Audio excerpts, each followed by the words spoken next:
Right, I would hate for you to lose your spot in line or something. Yeah.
Oh, nice to meet you. I'm Demetris. I'm with the Liberties. Nice to meet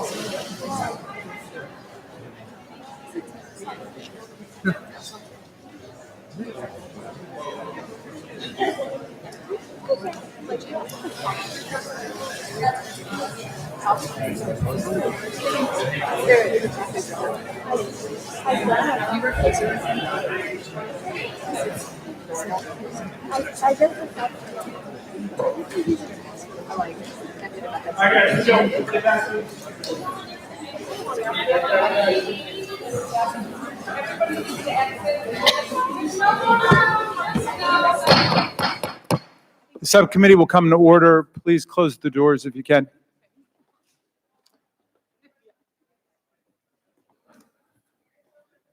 Without objection, the chair is authorized to declare a recess of the committee at any time. This subcommittee is convening this hearing regarding inhumane treatment of children and families at the border. I will now recognize myself for 5 minutes to give an opening statement. I want to welcome. Oh, okay. Well, we're going to start with a video. If you would run that.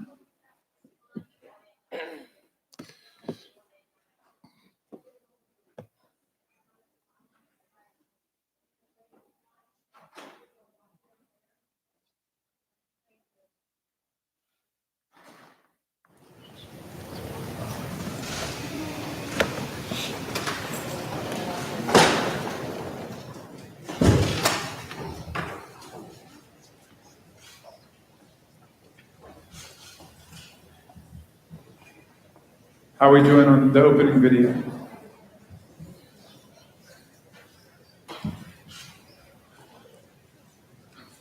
Okay. Let me know when that comes up. I want to welcome the members of the Subcommittee on Civil Rights and Civil Liberties. I want to welcome our distinguished witnesses and guests to this hearing on the humanitarian crisis at the border.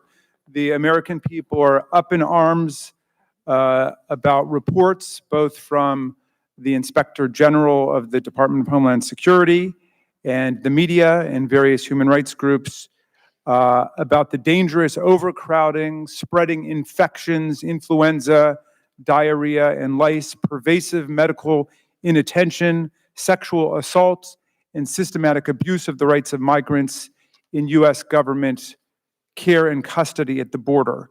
We hope to shine a bright light this afternoon on these dark developments to enable rapid and effective legislative responses. I especially want to thank our first witness, Yasmin Juarez, for coming to share the painful story of her 19-month-old daughter, Marie, who experienced untreated respiratory complications during her detention by ICE and died shortly thereafter. We know that 6 children have lost their lives while in detention at the border. I want to thank all members of Congress in this committee who have traveled to the border to investigate, and all of those who are prepared to do so in the coming weeks. The human rights violations and family catastrophes happening at the border are not improving a serious regional refugee crisis, but they are worsening and exacerbating it. What is driving this refugee crisis? Gang violence and intimidation, government dysfunction, and police corruption, political persecution, rape, and gender violence. They are all driving unprecedented numbers of desperate families and terrified children out of the northern triangle of Central America to the United States. Many of the migrants amassing at our border are escaping threats of imminent death or bodily harm, or the prospect of their children being forced into violent gangs or criminal networks of sexual abuse and trafficking. Some are climate change refugees fleeing the devastating effects of extreme drought and flooding in their home areas. The journey to the border today for these huddled masses is traumatic and filled with deadly peril. Along the way, many are robbed, assaulted, or raped. Some have been killed. Parents have drowned alongside their children in the Rio Grande. But hundreds of thousands have made it to our border. They turn themselves into border officials and make their legal claim for asylum, a claim that they have the right to make under both American and international law. Yet they've been greeted not as refugees whose asylum claims must be heard and taken seriously under our due process of law, but as presumptive criminals and threats to the American people. The Trump administration has prosecuted them, subjected their families to prolonged and miserable detention, separated children from their parents, and forced migrants back into Mexico. The entire thrust of this policy is punishment, both court-ordered and government-administered, and deterrence by means of mass trauma. While the Trump administration did not cause the refugee crisis in Central America, it has exacerbated it by cutting off hundreds of millions of dollars in foreign aid for education, healthcare, and community development to precisely the countries which the refugees are now desperately fleeing in huge numbers. We owe the region at least this aid, given that we are a key market for the drug trade that has wreaked so much violence and insecurity in these countries.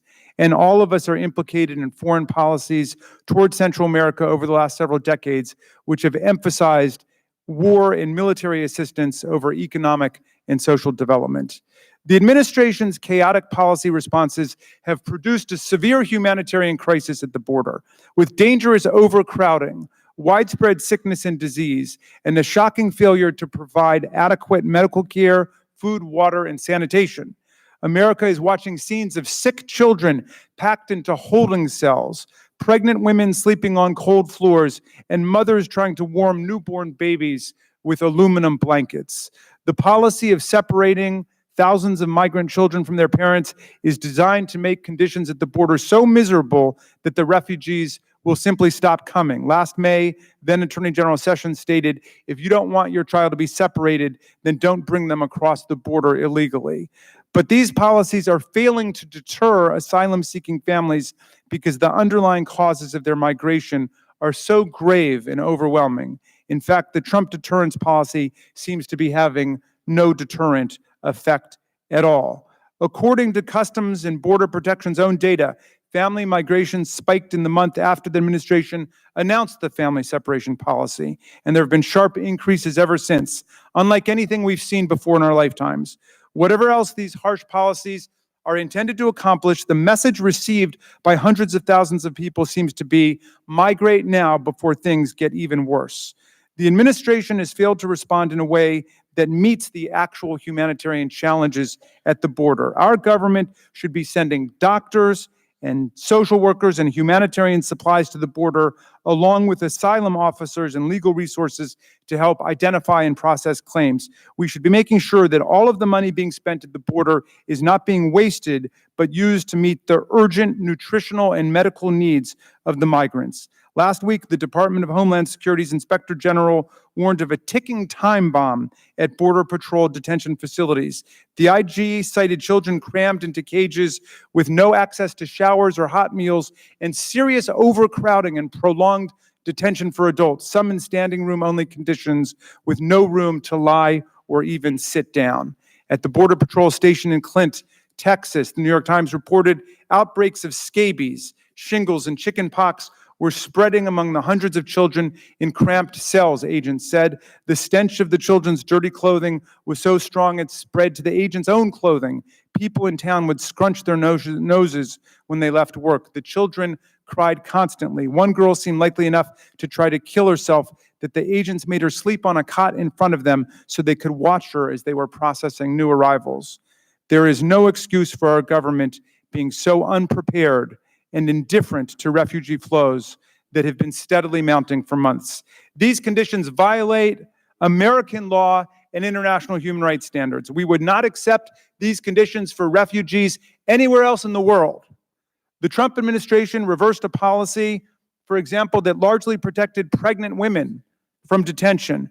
Over 200 human rights and civil rights groups have called for the policy's reinstatement, noting the current arbitrary detention of pregnant women violates international human rights norms.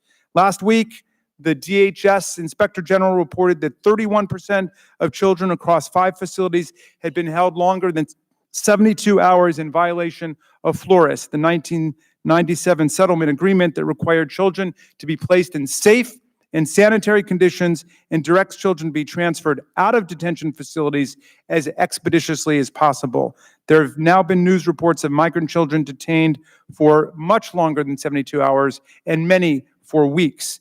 There is a dangerous lack of accountability at detention facilities. We know that many officers are doing their best under these trying and excruciating conditions, but after recent reports, there is little doubt that there is a real contingent of border agents acting in callous and scandalous ways, punishing scared and helpless children, mocking migrant deaths on Facebook, and even attacking in vile ways members of Congress who dare to demand fair treatment for migrants under the rule of law.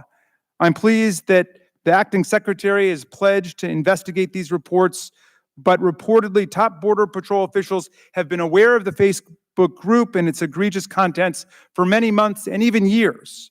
What sort of culture exists within DHS that would foster or even tolerate this behavior for so long? Why did the administration and its allies block efforts to ensure that increased funding for the border be accompanied by provisions to ensure responsible oversight over how our money as taxpayers is being spent? How can we end official tolerance for these shameful actions in our name? I hope our hearing today will bring these difficult facts into the light and pose hard questions about official actions that shame us as a society, not as Democrats or Republicans or independents, but as Americans. I also hope that this hearing, in conjunction with Chairman Cummings' full committee hearing scheduled for Friday, will identify immediate steps to provide relief and change in these conditions. I'll now go to the opening video before I turn it over to our ranking member, Mr. Roy.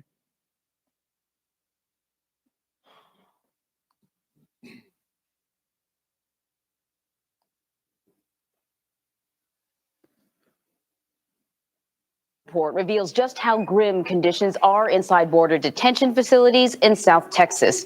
New photos show severe overcrowding. The incoming president of the American Academy of Pediatrics toured 2 CBP facilities last week and tells CBS News they are no place for children. When they opened the door, the first thing that hit us was a smell, and it was a smell of sweat, urine, and feces. Investigators also say they observed overcrowding at facilities where children are being held, and that many are being held longer than legally allowed.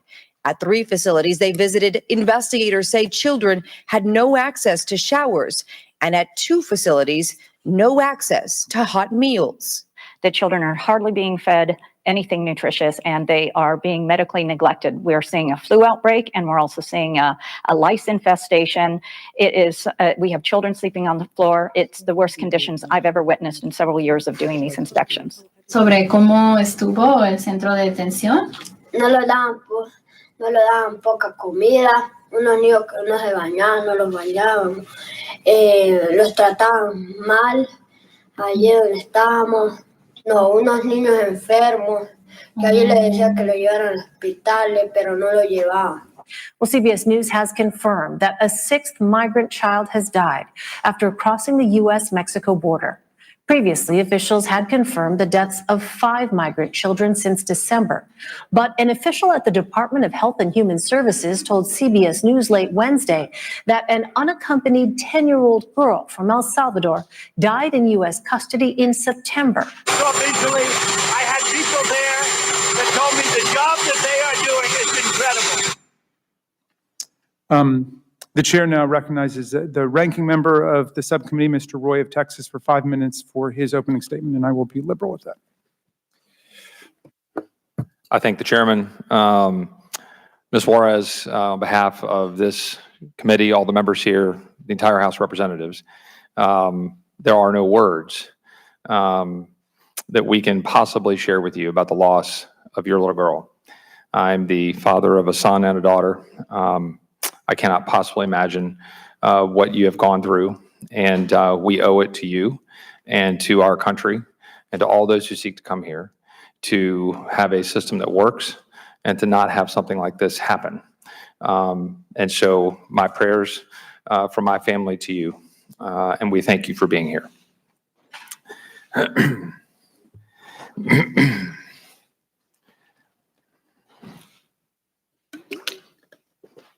Mr. Chairman, I have to say, I am frustrated, though, with the title of the hearing. It's setting a tone that doesn't allow us to come together to address this difficult problem in a way that is befitting of the United States and our welcoming nature as a country. It is a hearing entitled Kids in Cages. What we say and the hyperbole we use matters. As a member from Texas and a former staffer on the Senate Judiciary Committee, as a member of Congress, I've been to the border many times, and to this day, I have never seen a kid in a cage the way those words seem to indicate it. Let's look at the advertisements for this hearing, okay? The slide on the right is the ad for this hearing, showing pictures of kids supposedly in cages. The picture on the left is the picture from 2014, when President Obama's DHS Secretary Jay Johnson was giving a tour of a facility where you've got, yes, chain link barriers put up in temporary facilities at that time under the Obama administration in a way to deal with a crisis at 2014 time of unaccompanied children riding on the top of train cars. We remember those horrific stories from 5 years ago, and trying to deal with the problem of massive numbers of people coming across the border, oftentimes with parents that aren't the parents claiming to be the parents of the child, which is horrific.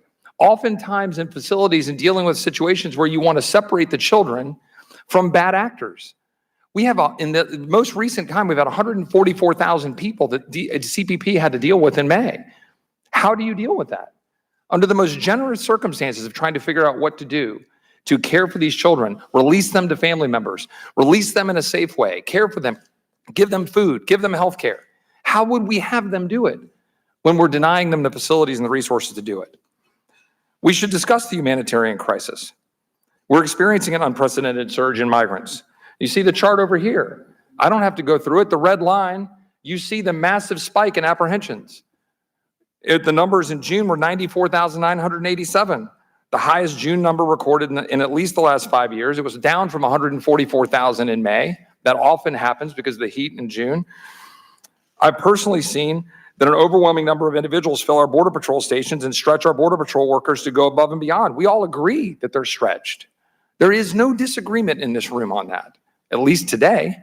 There might have been 5 months ago.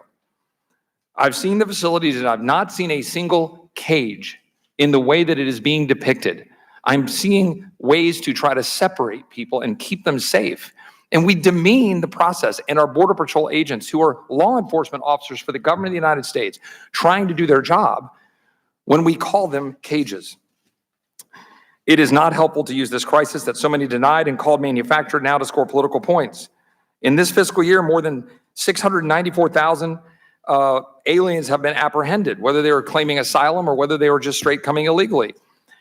On February 15th, the president declared a national emergency at the border to deal with the escalating crisis. On May 1st, the Office of Management and Budget wrote Congress its first request for emergency funding to address this worsening crisis. That request and the follow-up was ignored. And the situation grew so dire, I found myself in agreement with the editorial board of the New York Times, who said, it is time for Congress to stop dithering and pass emergency funding to deal with this nightmare. I even forced a few votes on the floor of the House of Representatives. How dare I force votes in the People's House? And some of my colleagues joined. Why? Because for 5 months, we had listened to some of our colleagues say there is no crisis. Speaker Pelosi called the situation a fake crisis at the border. Foreign Relations Committee Chairman Engel called the situation a fake crisis at the border. House Judiciary Committee Chairman Jerry Nadler, there is no crisis at the border. Representative Debbie Wasserman Schultz, one of my colleagues on this committee, we don't have a border crisis. Representative Doggett, a fellow Texan, called the situation a phony border crisis. Representative Sanford Bishop called it a crisis that does not exist. I could go on and on. There are dozens of examples, hundreds of examples. Instead of focusing on the magnets that will allow cartels to exploit women and children, some in this body would rather attack the men and women on the front lines of the crisis. In the face of our willful blindness and at times blatant falsehood, CBP has performed over 3,000 rescues this year. 3,000 rescues this year, including last month in Laredo, where they rescued 14 migrants locked in a horse trailer that was 124 degrees inside with no ventilation or exit. Now, we can have a robust debate about how we solve this crisis, about what we do about legal and illegal, about what we do about asylum, about ports of entry, between ports of entry. These are all complex questions, and I wish we would all sit in a room, roll our sleeves up, and sit down and figure out how to solve the problem. But the reality is CBP is out there saving lives. Agencies such as the CBP do not have enough resources to respond to the crisis while also performing their law enforcement duties. DHS Secretary McClellan said this weekend, quote, "We have no evidence that children went hungry." Now, we're oversight. We should go dig into that statement. I agree with that. Let's go make sure that there aren't children going hungry. Of course, we're worried about it. This is now his words. Of course, we're worried about it. Everyone in the entire chain of command was worried about the situation for children. That's why we've built soft-sided facilities, 1,000 spaces. We're building more that we're going to be opening next week. We're trying to provide as much space and as much nice a setting as we possibly can while children are in our custody. But the big point was to move them to HHS.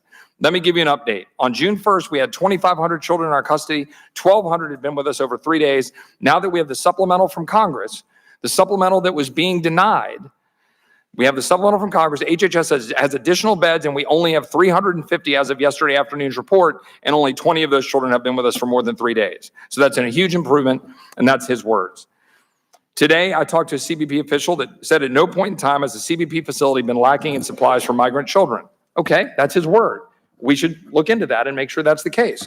When my friends across the aisle ignored the administration's request for emergency funding for 2 months, DHS took action and CBP began paying for supplies out of their operational budget. Sometimes they paid out of their own pockets to make sure that things were taken care of. Importantly, my chief of staff went to Clint this weekend because I felt so strongly about looking into what some of my colleagues were claiming. I couldn't go because of a family conflict, but my chief of staff went. And he looked and he talked and he saw and he took pictures. He observed some of the pictures you're going to see here, which is from a video from a Border Patrol head in, I believe, in Arizona. Facilities where you're seeing lots of materials and supplies and food. And there's other pictures that show other materials and supplies and food. Now, can I guarantee that all of that got to every person who's been detained? No. But this is what we're getting in terms of information and what we're seeing, what I see with my own eyes. I've seen with my own eyes the facilities in McAllen where I talk to Border Patrol and they'll see some of my colleagues on the other side of the aisle come in and go, well, this all looks great. They walk across the street, they go get in front of a camera and they say kids in cages. That's not going to solve the problem. That's not going to help Ms. Juarez. That's not going to help stop the cartels who made $2 billion in 2018 profiting by moving people through Mexico to come here. Hundreds of millions of dollars, the Reynosa faction of the Gulf Cartel, the Cartel del Noreste of Los Zetas, the Sinaloas, dangerous cartels making tons of money moving people through. And even if you believe this is because the Northern Triangle is suffering in, calamitous situations economically in terms of safety and security and gangs, agreed. But what we're talking about is a profit model that cartels are abusing to use for profit to come then and use our asylum laws to harm these people and to harm that father and that child that died in the river trying to come here. Now, I've gone longer than I probably should have, Mr. Chairman. I appreciate that you've given me the time. We have a broken immigration system, must act quickly. I believe we need to fix the asylum problem, the Flores settlement agreement. We need to have a strong collective agreement on what we can do to secure the border. I've recently introduced a bill aimed at addressing the crisis, the Charitable Donations Freedom Act, to make sure there's no barriers in the Anti-Deficiencies Act. If anybody wants to give something, they can give charitable gifts. I don't even know if it's necessary, but let's make sure there's no barriers and let's work together to bring down any barriers to make sure people are cared for. I don't believe that the CBP isn't doing everything it can to ensure that human beings are treated the way they should. I look forward to hearing from the witnesses, and I appreciate the chairman's time.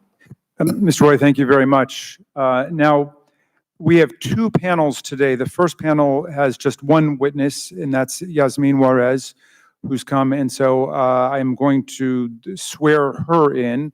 We are very grateful to you for your appearance today. We extend you our condolences, our sympathy, and also our gratitude, because you're doing a great service to America by coming forward to tell your story. You are accompanied today by Jasmine Rumbeau, a certified interpreter with the New York State Unified Court System. You have a headset, and you can do simultaneous translation for Ms. Juarez when the members speak or ask questions. I believe we're expecting votes to be called in about half an hour, I think the last I heard. So we will let the witness testify. We will have whatever questions there are, and when we return, we'll open up with the second panel. So I'd like to swear you in, so please stand if you would, Ms. Juarez, and raise your right hand. Do you swear or affirm that the testimony you're about to give is the truth, the whole truth, and nothing but the truth, so help you God? Let the record show that the witness answered in the affirmative. Thank you, Ms. Juarez. Please be seated. Please be sure to speak directly into the microphone. Without objection, your written statement will be made part of the record. I also, without objection, will waive onto the committee for the purposes of participation today Ms. Tlaib from Michigan and Mr. Grothman from Wisconsin. Hearing no objection, they are waived on. And with that, Ms. Juarez, you are now recognized to speak to the committee.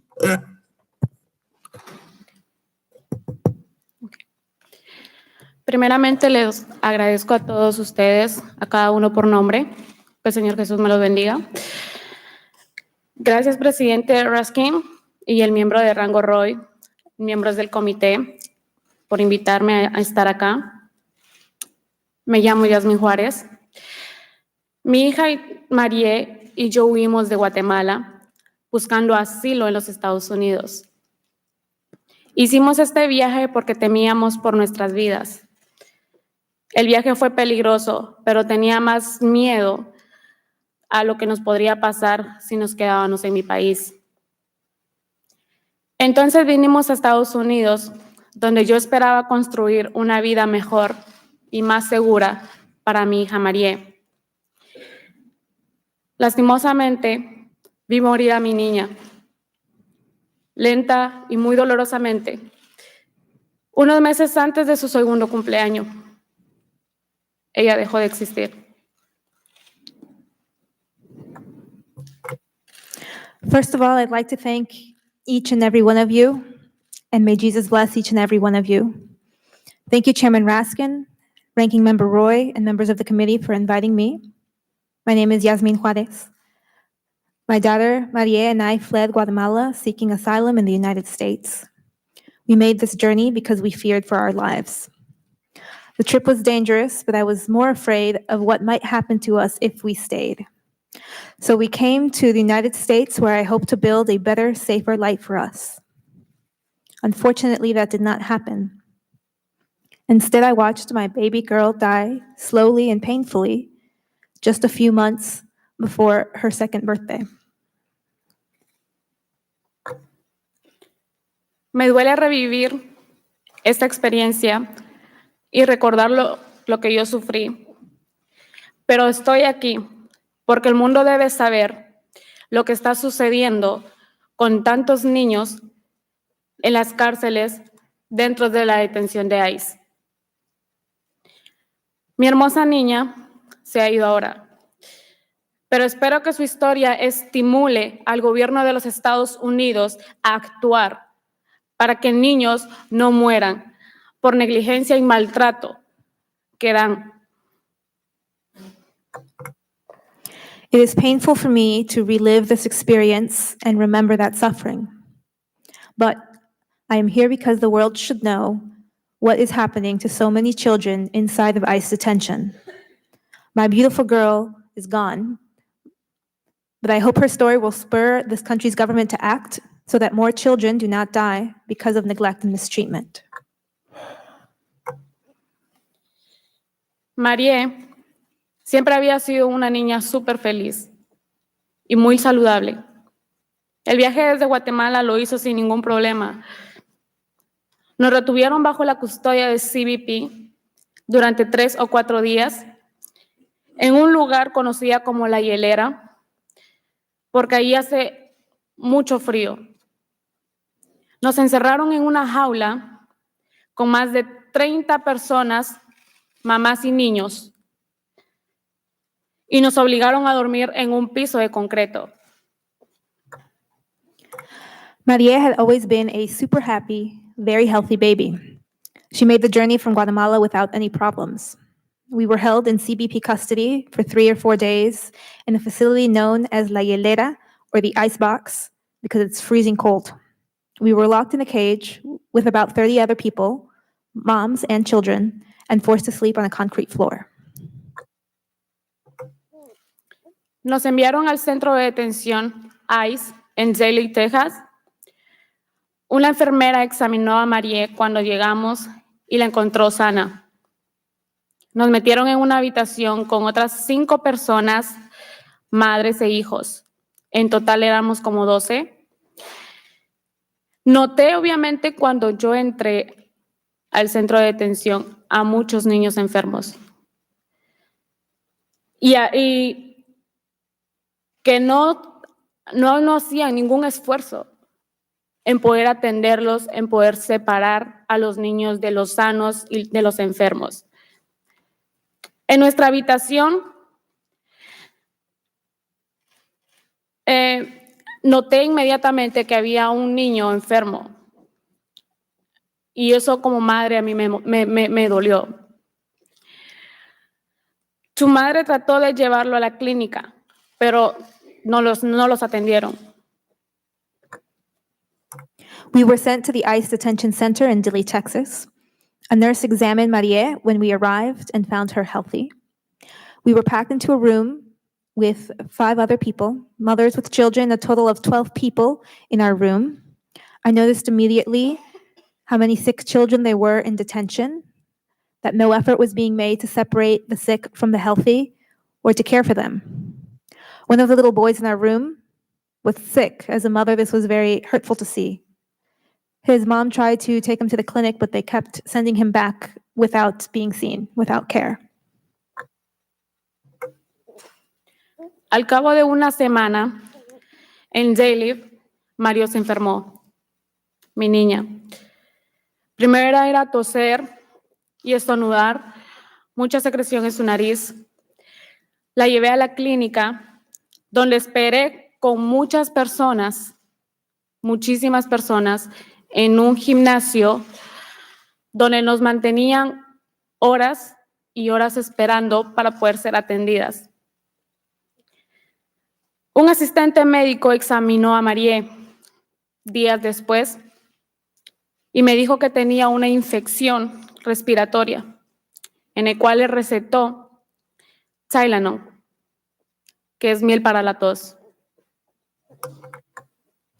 Within a week of being at Dilley, Marie got sick, my little girl.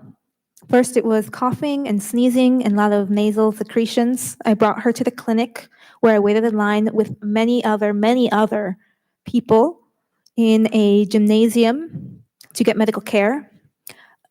When the physician's assistant saw her days after, she said that Maria had a respiratory infection and prescribed Tylenol and honey for her cough. Pero al día siguiente, María empeoró. Tenía fiebre a más de 104 grados y comenzó a tener diarrea, vómitos, no comía. Y recuerdo que su cabeza, su cuerpecito estaba sumamente caliente, estaba débil. Al otro día me dijo que tenía una infección en el oído y le dio antibióticos.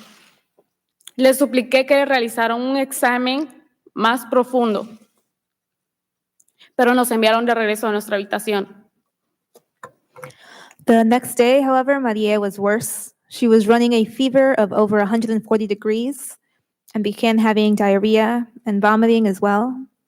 She wouldn't eat, and I remember her head and her little body felt so hot and that she was weak. On this day, they told me that she had an ear infection and gave her antibiotics. I begged them to do deeper exams, but they sent us back to our room. Intenté volver varias veces a la clínica. Esperaba en la fila desde temprano, junto a docenas de madres y niños enfermos. 2 veces me rechazaron y me dijeron que me devolviera a mi cuarto. I tried to come back multiple times to the clinic. I'd wait in lines from early in the morning with dozens of other mothers with their sick children. Twice I was told away and told to go back to my room. María había perdido casi el 8% de su peso corporal en solo 10 días. Todavía vomitaba constantemente. Finalmente la vio un médico y este médico me dijo que le diera Pedialyte y Vicks Vaporub, en el cual luego después de su muerte yo hacía investigaciones en internet que el Vicks Vaporub no debe darse a un niño menor de 12 años porque causa daños respiratorios. Mariette lost almost 8% of her body weight in just 10 days. She was still vomiting constantly. When she was finally seen by a doctor, they told me to give her Pedialyte and Vicks VapoRub. I didn't learn until after she died, when I was researching it online, that you aren't supposed to give Vicks to kids under 2 years old because it could cause respiratory problems.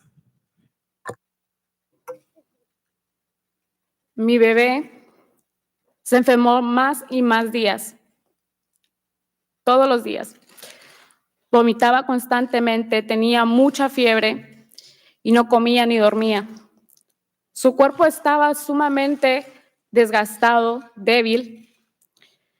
Finalmente recibí una noticia dentro de las instalaciones de J-Live en la cual a mí me dijeron que ya podía irme con mis familiares, en la cual yo me sentía alivianada porque mis pensamientos eran llevar a María a un pediatra para que la pudieran revisar y qué tan grave estaba, porque a mí como mamá me importaba muchísimo y la veía sufrir como no tienen idea, y eso como madre a mí me dolía muchísimo.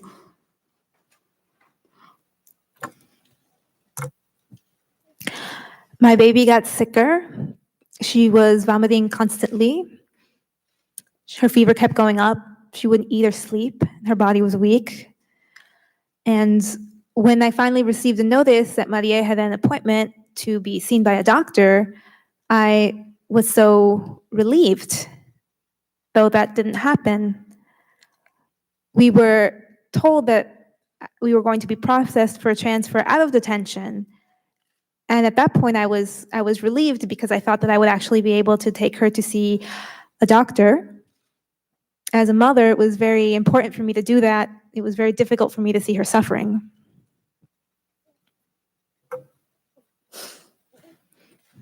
A las 5 de la mañana del día 25 de marzo, nos despertaron para ser procesados, para transferirnos fuera de las instalaciones del centro de detención. Nos dejaron por allí por horas y no pude ir a la clínica. Cuando dejamos Daily, María fue vista por un médico personal. Más tarde descubrí que sus registros médicos decían que no tenía restricciones médicas y que estaba autorizada para poder hacer el viaje, cuando no fue así. Ella jamás, antes de salir de Daily, jamás fue revisada por un médico, cuando en la historial médico decía eso, pero yo como madre nunca pasó que ella vio al médico.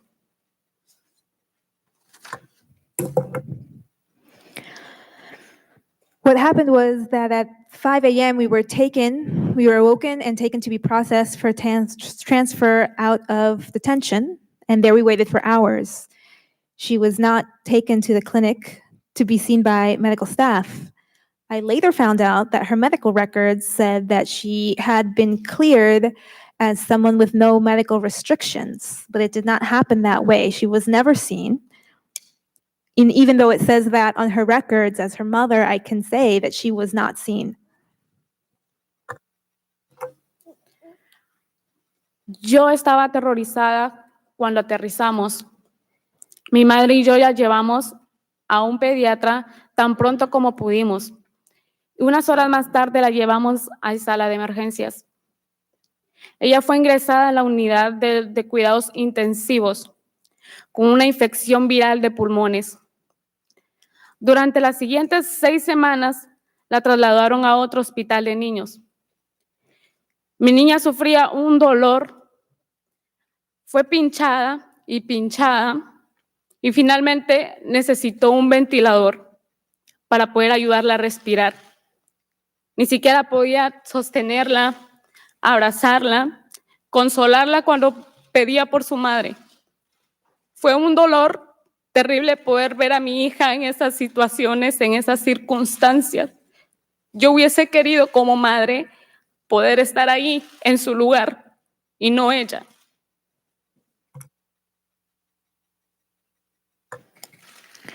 I was terrified by the time our plane landed. We took Maria to a pediatrician as soon as we could, and just a few hours later, to the emergency room. She was admitted to the intensive care unit with a viral lung infection. Over the next 6 weeks, she was transferred to another children's hospital. My little girl suffered horrible pain. She was poked and prodded and eventually needed a ventilator to help her breathe. I couldn't even hold her or hug her or console her when she asked for her mother. It was a terrible pain to see my child in a situation and circumstance like this one, and as a mother, I wish that I could have taken her place.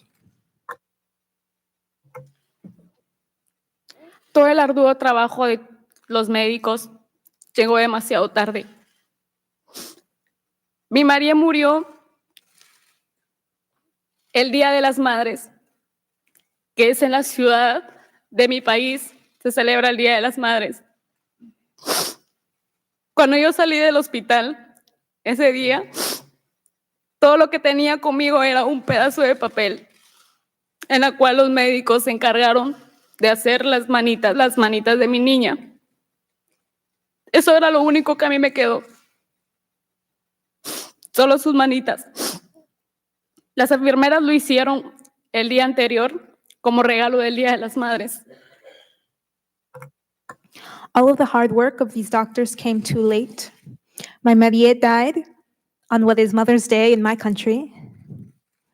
When I walked out of the hospital that day, all I had with me was a piece of paper with Maria's handprints in pink paint that the staff had created for me. It was the only thing that I had left, and the nurses had given it to me as a Mother's Day gift. Hay días en los que solo quiero rendirme porque para mí ha sido muy, muy doloroso tener que ver a muchos niños y que no sea mi niña. Y en pensar en no volverla a ver nunca más, en poder abrazarla, en poder disfrutarla, en poder decirle que la amaba muchísimo. Eso para mí ha sido muy duro. No tienen la mayor idea de cómo a mí me ha costado salir adelante sin tener que llevar a mi niña conmigo. Me quitaron un pedazo de mi corazón, me arrancaron el alma. Y ahora estoy sufriendo y me está costando levantarme y salir adelante. Yo quería un mejor futuro para ella, trabajar por ella, salir adelante, verla crecer como lo estaba haciendo. No puedo hacer ahora, no lo puedo hacer porque ella ya no está.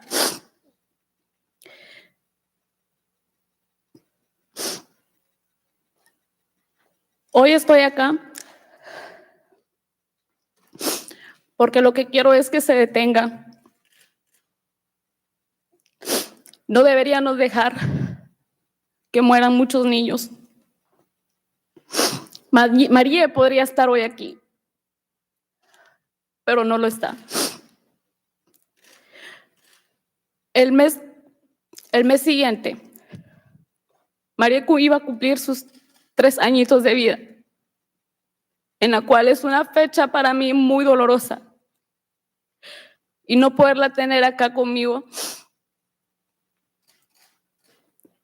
no puedo demostrarle todo lo que yo siento y no puedo decir todo lo que yo quisiera decirles porque no hay palabras. No hay palabras.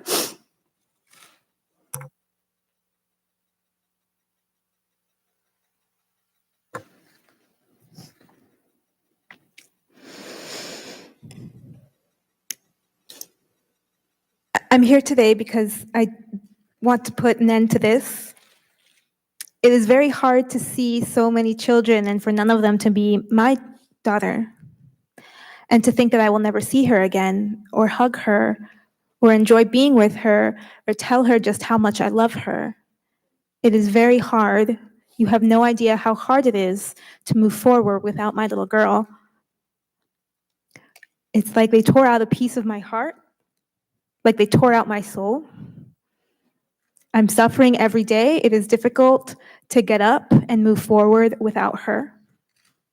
I wanted to have a better life for her and a better future and work hard so that she could keep growing the way that she was. But now we won't be able to do that because she is gone. I'm here today to put an end to this and that we not allow any more children to suffer and die in this way. Maria could be here with us, but she is not.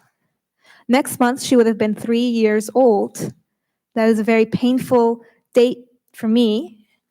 It's painful to not have her with me and show her what I feel and say what I want for her. I have no words to describe that.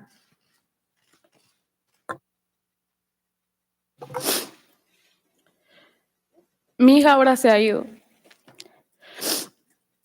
Se supone que las personas que dirigen estas instalaciones, que cuidan de esos pequeños ángeles, que hoy no han hecho nada malo, la mayoría de los niños que son traídos aquí por padres que buscan una mejor vida para sus hijos, una vida segura para ellos,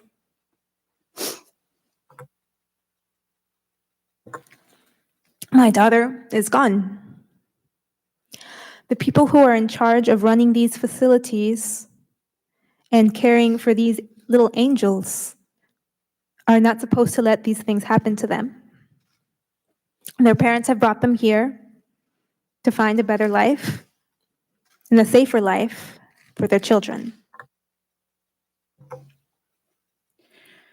Hoy estoy aquí porque no quiero que otro angelito más sufra como María y como hoy en día yo estoy sufriendo. No quiero que otras madres y padres pierdan a sus hijos. No puede ser tan difícil que en este país, Estados Unidos, no puedan proteger a los niños, que los encierran muy duro.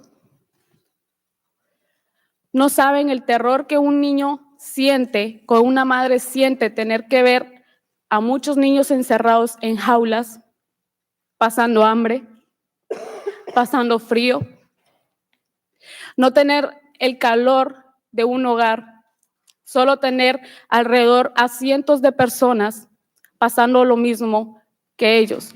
Es sumamente doloroso.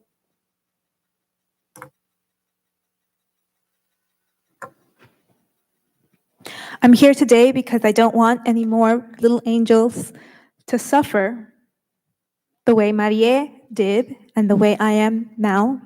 I don't want any more mothers or fathers to lose children. It can't be so hard for a country like the United States to protect kids who are locked up. It is very hard. You don't know the terror that mothers and children feel when they see children in cages, hungry, cold, without the warmth of a home. Just hundreds of other people in the same situation that they are in. It is very painful. Si yo tuviera el poder de poder cambiar algo, el deseo de poder hacer las cosas bien para proteger a los niños, créanme que lo haría. Gracias a Dios me han dado un corazón tan noble y a la vez muy débil, porque me duele tener que ver a esos niños sufrir. Yo lo viví, yo lo vi y me duele muchísimo. No poder hacer algo, no poder tener la oportunidad de hacerlo.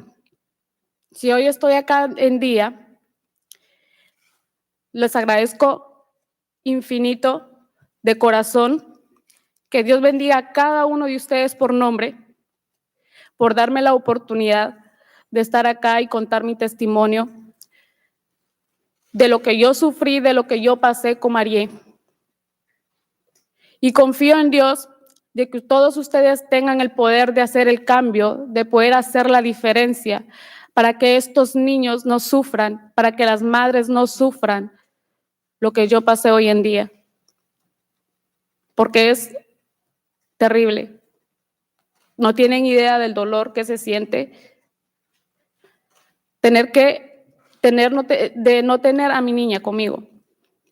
Les agradezco infinitamente por darme la oportunidad a todos por poder contar mi historia. Y si puedo hacer la diferencia, la voy a hacer. Gracias.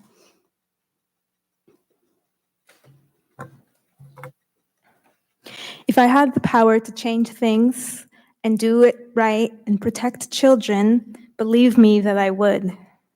I thank God for giving me a heart that is noble but weak. It is very painful to see what children are going to, and to want to do something and not be able to. I want to thank you with all of my heart, and I want God to bless each and every one of you by name. Thank you for the opportunity to be here and to be able to offer my testimony. I trust in God that you will have the power to change things and make a difference so that children and mothers will not have to suffer. It's a terrible thing. You have no idea the pain of what the pain is that this means, to not have her here with me. So my infinite thanks to you, and if there's anything that I can do to make a difference, I will. Thank you.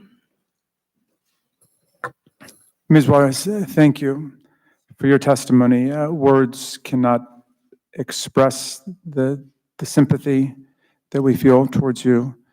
Words cannot express our sorrow at hearing your story. And words cannot express our gratitude to you for having the strength to come forward to tell about these horrific events that have taken place. If you're okay taking a few questions, I just have one or two, and then I'll turn to the ranking member to see if he has any, and if any other members of the committee have anything that they want to ask you. In fact, let me start with you, Mr. Roy. We've gone over with the witness, and I'm happy to donate the lion's share of my time to the witness's presentation. Do you have anything you'd like to ask? Ms. Juarez, I would just reiterate the statement of the chairman and the statement that I tried to open with, that you said it, no hay palabras. There are no words, and very thankful for your faith and for your blessing upon us, and for your courage in being here, and thank you for being here. Ms. Juarez, our country is a nation of immigrants, except for the descendants of slaves and the Native Americans. All of us are here as immigrants. We're the descendants of immigrants. And our ancestors, our parents, our grandparents saw America as a land of hope and dreams and opportunity. And I know that you can't talk specifically about what you left behind in Guatemala for legal reasons, and your lawyers have advised you not to get into the detail there. But I wonder if you would talk to us about what America represented to you, what moved you to try to get to America with Maria when you came. Claro que sí. Como bien lo decía, Estados Unidos es un país lleno de oportunidades, de trabajo, de médicos muy importantes. Como dicen en mi país, el sueño americano de todo mundo. Mi anhelo de traerme a mi hija para acá, el propósito era poderla sacar adelante, verla crecer, hacer todas las cosas que yo no pude hacer en mi país con ella acá. Acá es un país libre, vuelvo y repito, un país lleno de oportunidades. Tenía muchos sueños, muchos anhelos con mi niña, muchísimos, no se imaginan. Pero hoy sí puedo hacer la diferencia, la puedo hacer. No me va a caber la menor duda de hacerlo. Eso es lo que a mí representa Estados Unidos para mí. Un lugar de sueños, oportunidades, trabajo, libertad, ante todo.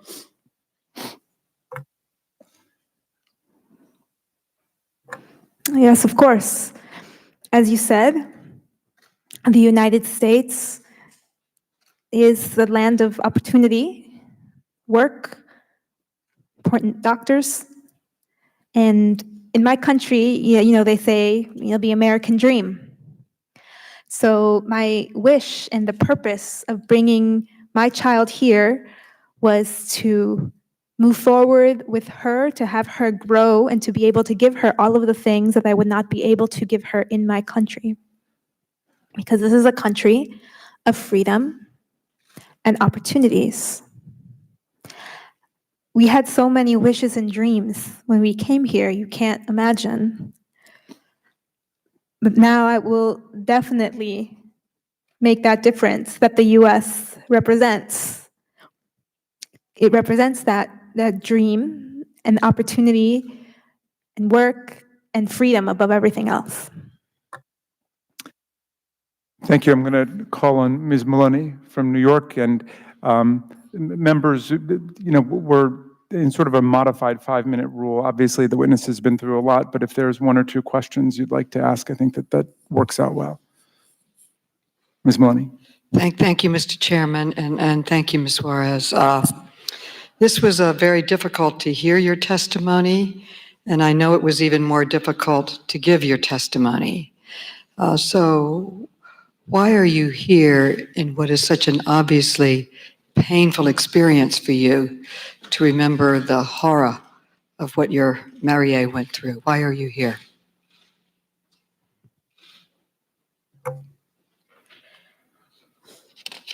Estoy aquí hoy porque quiero que todas las personas de todo el mundo, de todos los países, en especial en Estados Unidos, podamos hacer el cambio, podamos hacer la diferencia para cuidar y proteger más a los niños. En los centros de detenciones como ICE, es un lugar terrible y no es un lugar adecuado para tener a niños encerrados, como si fueran animales. Es muy duro decirlo. Creo que hoy estoy acá, vuelvo y repito, quiero hacer la diferencia, quiero ayudar a muchos niños en memoria de mi hija Marie. Quiero hacer esto posible, en que si se puede hacer el cambio con mi corazón, con todo mi corazón, yo lo haría. I'm here today because I want to tell all people of all the world, in all countries, especially in the United States, that we need to make a change and make a difference to actually care and protect kids more. ICE detention centers are terrible, inadequate places to lock children up, I'm sorry to say, as if they were animals. It is difficult to have to say that, but I repeat that I'm here because I want to make a difference to help more children in the name and in the memory of Marie. And if it's possible to make that difference and to make that change, but believe me, I want that to happen. You described... Ms. Maloney, forgive me, I've learned that votes are about to be called in a moment. Would you be willing to cede to some other members so everybody could ask a question? Would that be okay? Yes. And I'll just recognize them as I saw Ms. Tlaib, you had your hand. If you would like to ask a question, Ms. Wasserman Schultz, Ms. Ocasio-Cortez, and Ms. Presley. Thank you, Chairman. Ms. Suarez, thank you so much for being here. I wanted to ask, it's so important because you in many ways experienced something that we saw ourselves in many ways when we went to El Paso, but you referred to it as the ice box. You also talked about your daughter not getting access to care and so forth. Would you talk a little bit more about the conditions that you and your daughter were in? I think it would be really helpful for my colleagues to understand how it felt. You know, sometimes you don't think about this, but the food. When I went there, people were just like sleeping, just constantly laying down, and the children were jumping on top of the body. You know, the kids were energetic and jumping around. They were all again in the same facility. I think it's really important to talk about your experience while you were in our care.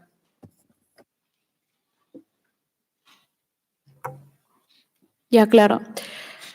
Cuando yo ingresé a las instalaciones de detención de ICE, nos pasaron al cuarto por una noche.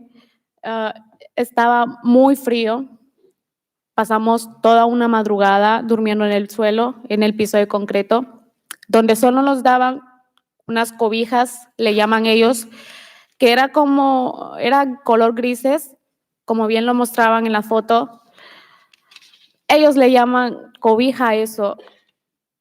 Para mí no es eso, para mí no es eso. La comida no era la adecuada para un niño.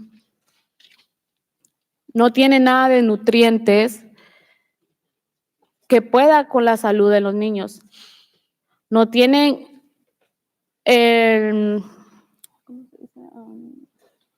la higiene adecuada para un niño. Supongo que la comida pasa por muchas manos en la cual pueden tener variedades de bacterias y eso enferma a un niño, lo enferma a uno como adulto. Los niños no tienen las suficientes defensas para poder soportar una enfermedad tan grande. La experiencia que yo viví en Daily, al principio María era una niña feliz. En mi país María era una niña saludable. Bendito sea Dios, ella no pasó por una enfermedad grave, nunca. Hasta el momento que yo llegué a Estados Unidos fue que empezó a enfermar. Alrededor habían cientos de personas, niños y adultos enfermos. Y a mí me dolía verlos, tener que ver a cientos de personas haciendo fila para tener una atención, para poder tener una consulta, para poder ver al médico. Muchas personas como yo tuvimos que devolvernos a nuestras habitaciones y no recibimos ayuda médica. Creo que eso es lo más negligente que tiene las detenciones de ICE. Deberían de poner un poco más atención y tener el control, aumentar más el control sobre la salud de los niños, que esa es la prioridad. Tendría que ser la prioridad de ellos.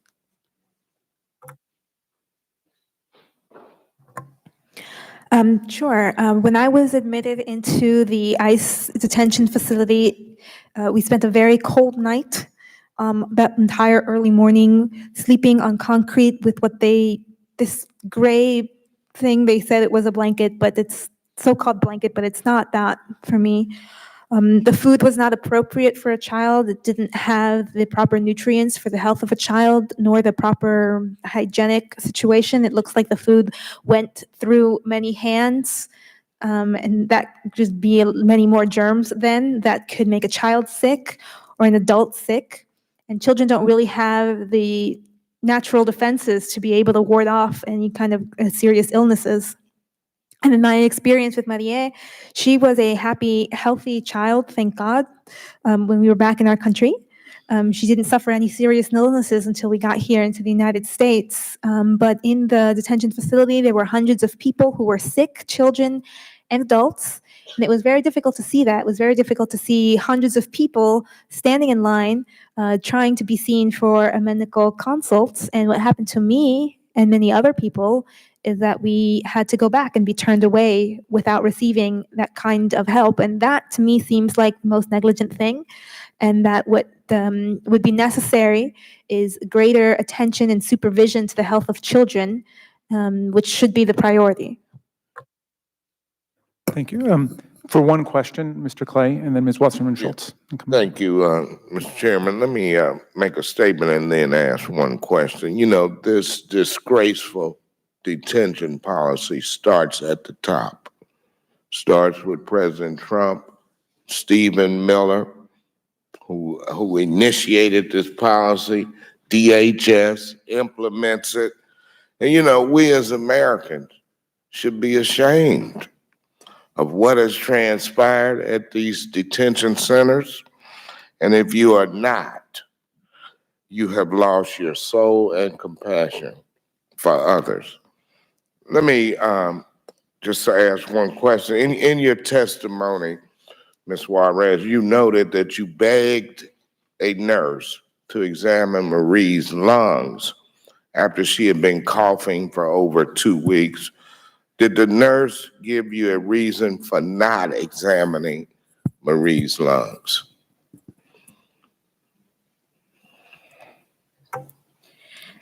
Nunca me dieron una explicación del por qué ellos no hacían exámenes profundos. Recuerdo una noche que yo estaba en mi habitación. Ya íbamos por ir a almorzar con María. María estaba dormida. Yo la fui a despertar, la empecé a mover que íbamos a ir por comida, María no reaccionaba. Y obviamente yo como mamá, mi reacción de que obviamente despierta María, vamos a ir a comer. Y ella no despertaba. Y yo como madre sentía el miedo de que María le estuviera pasando algo. De inmediatamente la agarré y me la llevé al médico. Yo fui a rogarles a ellos que me dieran una cita porque no podían atenderlos a uno si uno no tenía una cita médica. Yo fui a rogarles que me dieran una para que vieran a María. Me hicieron esperar más de 1 hora. Me tuvieron sentada ahí. Lo único que le hicieron con ella fue tomarle la temperatura y darle un helado para que se le bajara la fiebre que tenía. Yo decía, ¿por qué un helado le hacía más daños a los pulmones de mi niña? En mi país estamos acostumbrados a que cuando un niño se enferma, debemos de cubrirlos. Acá no. Acá le dan una paleta helada. Eso hace que los pulmones de los niños enfermen. Y yo con una duda de que si ellos eran profesionales, ¿por qué les dan una paleta helada a un niño? Y ellos me daban la explicación de que eso hacía que la fiebre se le bajaba a los niños. Y en vez de mejorarla, empeoraban. Frente a un doctor, María vomitó. No hicieron por venir y revisarle, hacerle un examen más profundo, o por lo menos, yo como madre decía, aunque así esposada me lleven, pero necesito que mi hija vea a un médico especialista, porque lo que tenía María era muy grave. Lo notaba en la tristeza de sus ojos, en la debilidad que ella tenía. Recordar todo eso es muy doloroso. I was never given an explanation of why they didn't do more serious tests. Actually, one night we were in my room and we were going to go eat. And so I was trying to wake her up and I shook her, wake up, we're going to go eat. And she didn't react. So obviously as a mother, my reaction was to, try to wake her up to go eat and to worry very much when she wouldn't wake up. And so I begged after that point, I begged that we be giving an appointment because it was not we weren't able to see a doctor without having an appointment. So we finally were seeing, what they did was take her temperature and give her ice cream. And they told me that would help with her fever. But I think that was worse for her lungs. In my country, when the child is sick, you cover them up. But not here. They gave her a popsicle, which I think made her lungs sicker, but they said it was good for her fever. It actually made me wonder about the professionalism. And actually, I took her to see a doctor, and she was vomiting in front of the doctor, and they still wouldn't do any more serious tests with her. And I was saying, whatever it takes, you can take me handcuffed if you want to, but I really wanted them to have her see a specialist because it seemed that whatever she had was something more serious. You can tell just by the sadness in their eyes, and it was a very painful thing to experience. Okay, so we're going to go to Ms. Wasserman-Schultz. We're going to go to Mr. Roy. We're going to go to Ms. Presley and Ms. Ocasio-Cortez, and I think that will take us to the end. So, Ms. Wasserman-Schultz, you're recognized for a question. Thank you, Mr. Chairman. Señora Juarez, lamento la muerte de su niña. Yo soy una madre también. No me puedo imaginar tu agonía. My question is focused on the medical record that makes it appear that your daughter was actually seen by a medical professional on March 25th, 2018. First, no one warned you that your daughter may be too sick to travel. It says on the medical record that she was cleared for travel. Is that correct? Yeah. And just to be clear on the date of this medical record, which is on the screen, Mary did not actually see a doctor, correct? Yeah, correcto. And so there was no medical evaluation of your daughter that actually happened on your last day in the facility or which was the day that this medical record was produced? No, para nada. No, not at all. So Mr. Chairman, what my concern is that if ICE medical records of migrants like Senora Juarez can be fabricated, which it appears that this one may have been, how many more fraudulent medical records might be out there? I mean, she's testifying here under oath. We have to get to the bottom of this and ensure that the medical records that are being produced by ICE are accurate and that they're not just making them up to cover up their neglect. It's unacceptable. Thank you very much, Ms. Wasserman-Schultz. Mr. Roy. Ms. Juarez, una pregunta. Perdóname, mi español no es muy bueno, pero ¿todavía quieres quedarte en los Estados Unidos ahora? Claro que sí. Después de todo lo que yo sufrí en mi país, no tengo deseos de regresar más allá. No tengo familia allá y mi sueño ahora es estar acá, poder salir adelante, hacer todo lo que yo no pude hacer en el nombre de María, estudiar, aprender, para que en el futuro, cuando yo vuelva a ser madre, enseñarle y darle a conocer a mis futuros hijos todo lo que yo luché, estudié y aprendí sobre el camino. Es muy difícil. Of course, after everything that happened in my country, I don't want to go back. I don't have my family here. I'm here now, and my dream is to move forward, to work, to study, to learn, so that in the future, when I'm a mother again, I could teach them everything that I fought so hard for and everything that I have struggled to study and learn along the way. Thank you. Ms. Presley. Thank you, Mr. Chair. Ms. Juarez, I just wanted to state for the record that you did nothing wrong, and you certainly did nothing to deserve this. Seeking asylum is a human right, and you did what any mother or parent would have done for their child. You sacrificed everything for your safety and the safety of your baby. You left everything you knew for the chance of a better life. You said that you have a noble but weak heart. You underestimate your strength. And in this moment, you are embodying every American ideal that we espoused, that we do. And I thank you for that. It is unfortunate that our country is no longer standing by its promise of being a beacon of hope and haven for those like you seeking asylum.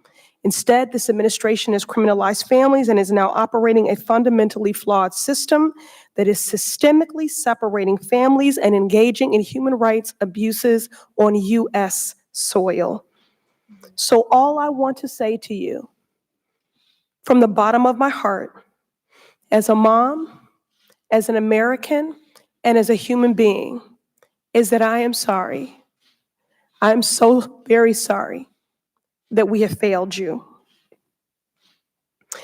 And I also want to say that I will never forget what you shared with us today, even if I'm tempted to or want to, because it is painful and traumatic and shameful, but I refuse to forget. We will not forget you or Maria. We will not look away. Thank you. Thank you, Ms. Presley. Ms. Ocasio-Cortez.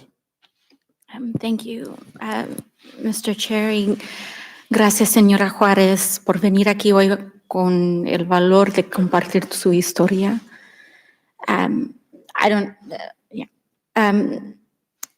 Quiero empezar con una pregunta que es muy importante. Primeramente, la ley de los Estados Unidos requiere que los niños se mantengan en condiciones seguras y sanitarias. Usted y su hija bebé estaban aquí en estas condiciones. En la opinión de usted, ¿estas condiciones estaban seguras y sanitarias? ¿Sí o no? No. No estaban seguras ni sanitarias. Pero también quiero preguntarle una cosa más. ¿Ha visto con sus propios ojos una cultura de crueldad adentro de estas facilidades? Cuando yo estuve en detención en las jaulas, nos dieron una entrevista telefónicamente con los oficiales de Inmigración ICE, en la cual a mí me hablaron sobre qué era lo que yo venía a hacer en el país, a qué y por qué. Un momentito también. Y recuerda. Excuse me, just for, let's translate, unless todo el mundo habla español aquí, but I think probably not. So if you could translate the last exchange. To the first question about whether there's safe and sanitary conditions as mandated under U.S. law, in her opinion, the answer was no. To the second question about whether or not there was a culture of cruelty that she saw under ICE conditions, I guess I can get into the answer of that so far, which was that when I was in detention, when I was in the cage and we had a phone interview with immigrations and ICE officials, they asked me why I was here.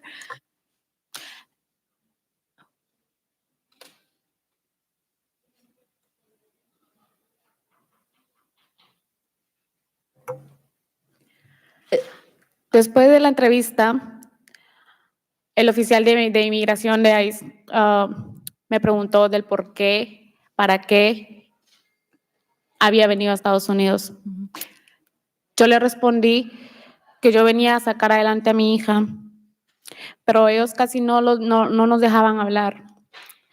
Y él me dijo con estas palabras: tú sabes que este es un país de americanos, que mi presidente es Donald Trump y que te podemos quitar a tu hija y a ti te podemos encerrar en la cárcel. Y yo recuerdo que yo me puse a llorar porque me quedé sin palabras como para poder responderles. Eso para mí es maltrato. Sí, y una pregunta más. I'll let her translate quickly, pero una pregunta más. ¿Recuerda si en algún momento usted o cualquier otra mujer en el centro fueron llamadas por nombres groseros por los oficiales de la patrulla fronteriza? Nombres groseros, no, pero sí palabras que a nosotros nos afectaban. ¿Y cuál palabras? Como ustedes son inmigrantes,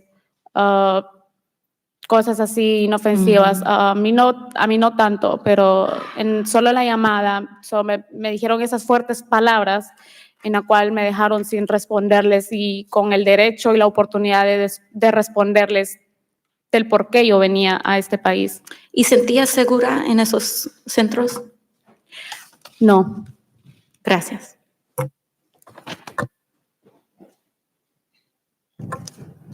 As to the question, as to being on the telephone during the interview of why I was here and what I had come for, and I responded that I had come here, I was talking about my child's future, but they wouldn't let me talk, and they said, this country is for Americans, Trump is my president, and we can take your little girl away from you and lock you in jail. And I just started to cry because I really didn't have any words to respond to that in that situation. To me, that is mistreatment.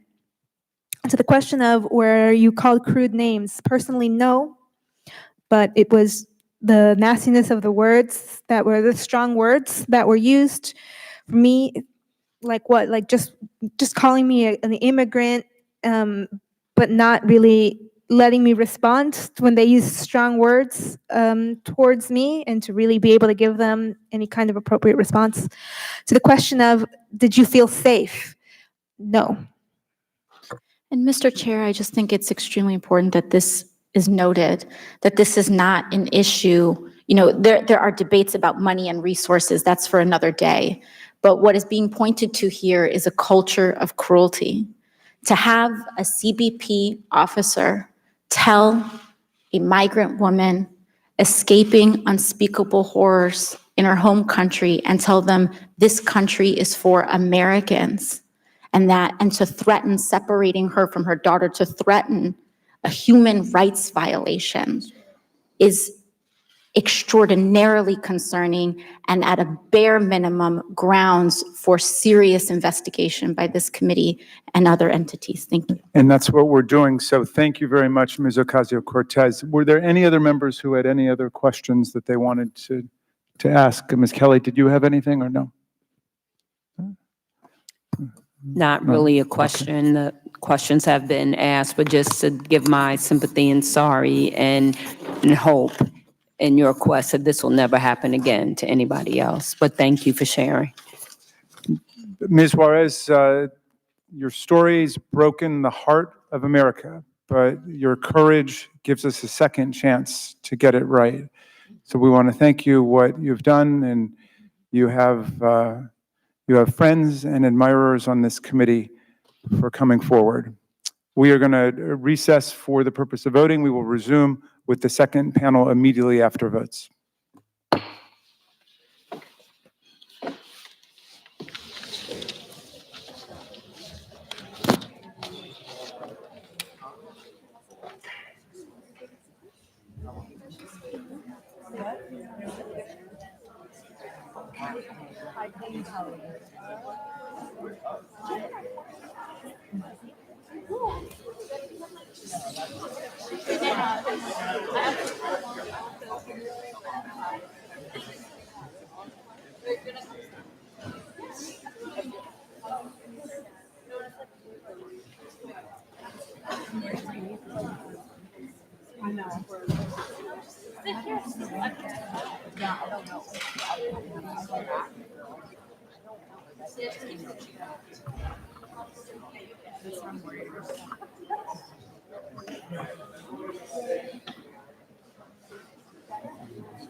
Okay.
This House Oversight Subcommittee hearing is taking a break now for votes on the House floor. We'll return to live coverage when they gavel back in.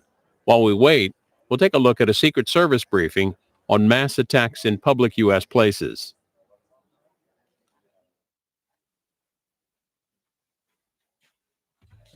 Thank you, Kathy. Good morning, everyone. Thank you for being here. Earlier today, the Secret Service and our National Threat Assessment Center, or NTAC as we call it, briefed nearly 400 of our strategic partners on its most recent report entitled Mass Attacks in Public Spaces for the calendar year 2018. As we all know, the subject of targeted violence is a matter of grave concern to everyone, and especially those of us in law enforcement.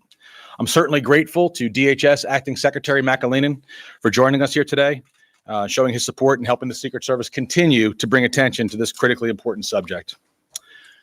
Back in the 1990s, the Secret Service, which by that point had long been involved in threat investigations and threat management, embarked on a comprehensive study as to the thinking and behavior of persons who engaged in violence against public officials or public figures.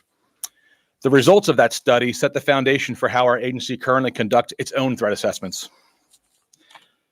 Moreover, in the wake of the groundbreaking report that followed back then, NTAC was established in order to more broadly conduct research, deliver training, and provide consultation in the areas of threat assessment and the prevention of all forms of targeted violence, whether or not they were endemic to the Secret Service's mission. Since its inception, NTAC has conducted numerous studies and disseminates information on how to prevent mass attacks in public spaces, school-based violence, attacks on government buildings, and attacks on high-profile targets. In a moment, I'm going to invite NTAC's chief, Dr. Lena Alathari, up to provide further insights on this year's report and the efforts of NTAC. But before I did, I wanted to cover some highlights that I think are worthy of note and would bear repeating. So this year's MAPS report, as we call it, focuses on 27 incidents of mass violence. We're talking about incidents in which 3 or more people were injured or killed, incidents that were carried out in public spaces between January and December of 2018. And among the 27 incidents, we're talking about events that took place at workplaces, schools, and houses of worship. In addition, the report goes on to identify common themes in the backgrounds and behaviors of the attackers. For example, half of the attackers in this report were motivated by a grievance. 2/3 had a history of mental health challenges. Nearly all had recently experienced a significant stressor in their lives, and likewise, nearly all had previously made threatening or alarming communications, either directed towards somebody or made in the presence of others. While there is no single profile of a person who commits targeted violence, this report, like so many others published by NTAC, aims to assist our partners in law enforcement, the education arena, and so many other broader stakeholders in the community, and how to better understand some of the motivations behind mass attacks, as well as the causative factors. I commend the staff of NTAC for their hard work. I'm proud of what they've accomplished, and I encourage everyone to take advantage of the resources they've created, the training they deliver, and the consultation they provide. All that being said, I'd ask the chief of NTAC, Dr. Lena Alathari, to come up and provide some further information. Good afternoon. Thank you for coming. I know you just received the report and some of the talking points, so I'm going to take you through some of the findings of the report, also as to why the Secret Service in this space and some of the reports that we previously published. All of the information is available on the secretservice.gov website. So as you can see in the first slide, these are the reports. As the director mentioned, the Secret Service has been analyzing incidents of targeted attacks for the past 20 years. from the beginning of the exceptional case study project that set the standard for how to do threat assessment investigations. And in fact, it was that study that coined the term targeted violence. Since then, we've conducted research on numerous other types of targeted violence. Following the tragedy at Columbine, we partnered with the Department of Education to study school attacks based on the same methodology that the Secret Service uses to investigate and study threat cases and individuals who target public officials. The findings of that study, the Safe School Initiative, set the standard for conducting threat assessments in schools. Since then, we've continued as the center advanced its research mission to study other forms of targeted violence, including attacks against government and attacks against public spaces, such as the report that is the focus of today's presentation. I wanted to highlight a guide that we released last year, Enhancing School Safety Using a Threat Assessment Model. That guide, we mass-produced 80,000 copies and distributed to 40,000 schools nationwide. The guide set the standard for threat assessment in schools. It provides schools with actionable steps they can take to set threat assessment protocols and keep their communities safe. So if we go to the next slide, today we're going to be talking about the mass attacks report, including the mass attacks 2018 we released last year, looking at incidents in 2017, and the next report, mass attacks 2019. If we could go to the next slide, please. One more, thank you. So some of the findings from this report to highlight is that these incidents occurred all over the country. So there were 27 attacks that occurred in the calendar year 2018. These attacks occurred in 18 different states. Some of them are high-profile incidents, such as the tragedy at Parkland and Santa Fe, but others are lesser-known incidents that may not have garnered as much media attention, but no less tragic. So if we advance the slides, these are the sites. The most common sites that were targeted were places of work. So that doesn't include just corporations or retails. That also includes hospitals, clinic, any place where we work, including a government agency. Some of the target locations were open spaces. So those occurred in sidewalks, parking lot, and other areas where there are common spaces. And as you can see, we also included 3 school attacks. Santa Fe is the one I mentioned. There was another school attack in North Carolina, and then the Parkland tragedy. So there were 3 high schools targeted in this time frame. In last year's report, we actually also had some elementary schools. This year, we had 3 high schools and a house of worship, which is the Tree of Synagogue attack. If you advance to the next slide. So this is why we highlight the focus of our trainings on threat assessment and prevention. We know from studying these incidents that these attacks end very rapidly. As you can see, over half the attacks ended in 5 minutes or less. There were some attacks that did end in a longer period of time, and those are really an aberration. We know that law enforcement response and active shooter drills are really important, but what is even more important is we want to be able to identify these individuals before they embark on that path that gets them to think violence is an option. So if you can see some of the resolution of how these, no, go ahead, that's fine. How these incidents ended, over half the subject departed on their own or committed suicide. There were some incidents in which the weapon became inoperable. That, of course, includes vehicle attacks, because there were some vehicle attacks in this time frame. And 2 were as a result of bystander intervention. One was the Waffle House shooting, in which an unarmed bystander restrained the individual. And then in the last attack, the attacker just stopped on his own and tried to blend in, but he was discovered. Moving on to the next slide.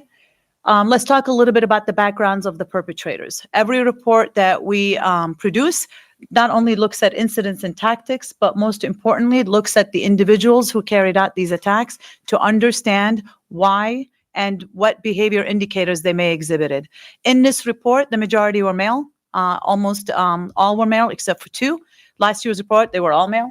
The average age, as you can see, the youngest was 15. That was a 15-year-old sophomore that carried an attack against their school. The oldest was 64 years old. The age ranges varied. About half had histories of criminal history, and that included violent and nonviolent crimes. And also, over a third had histories of domestic violence. And when we coded the cases that had domestic violence history, this was not just mere disturbance calls or emotional abuse. It was actually physically violent behavior or brandishing a weapon. So they had quite serious and extensive histories of domestic violence. Moving on, in terms of symptoms of mental illness, we had the majority of the symptoms that we saw were depressive symptoms, paranoia, delusions, and hallucinations. Those were common symptoms that we even see as an agency in terms of people who become fixated on an issue or a cause. So in this report, we had 2/3 had mental health symptoms that deeply impacted their relationships, whether they elicited concern, and for some of them, it contributed to the motive of why they carried out the attack. In terms of motives, over half, and we saw this in last year's mass attacks report, were retaliating for a perceived wrong that they felt was done to them related to domestic issues. So it was a grievance with a spouse or an intimate partner. It was related to workplace issues such as being fired, passed over for promotion, or other disgruntled issues related to the work environment. Or it was personal issues such as losing a video game competition because there was one attacker that targeted that, or getting into an argument with a manager of a retail establishment and then coming back and carrying out a mass attack. So as you can see, the motives varied. Only 2 incidents had an actual ideological component to their motive, and that was an anti-abortion perpetrator who carried out an attack against a Planned Parenthood clinic, and also the attack at the synagogue stemming from white supremacist beliefs. Moving on. So why do we study these incidents? For us as an agency, for the Secret Service, our number one mission is to mitigate harm to any of our protected interests, and we work very closely with community partners to do so. But in terms of the National Threat Assessment Center, as the director mentioned, we have a congressional authorization to our mission, not only to enhance our own agency's security and protective mission, but also the communities in terms of preventing attacks against schools, preventing attacks against workplaces, and so on. So the key mission to that is identifying individuals early on before they get that idea to carry out an attack. So if you move through this, the U.S. Secret Service threat assessment model for the last 20 years has been refined to adapted to prevent workplace violence, school shootings, and other attacks in the community. The first step of that model is we want to be able to identify individuals. So similar to how we identify individuals, we want to be able to identify these individuals in the community. Moving on to the next. Okay, so this is how they come to our attention. How do people raise concern about someone who might be at risk of engaging in attack, or someone who might just be eliciting concerning behavior? They either self-identify, where they bring attention to themselves, they email, they write. For us, they would show up at a protected site or the White House, or we get it from our partners in the community, such as federal and state and local agencies, mental health professionals, local agencies that might be dealing with that individual, and then they raise concern. Members of the community, obviously now with the advent of technology, there's a lot of postings on social media website, game forums, chat rooms, even comments on a news article.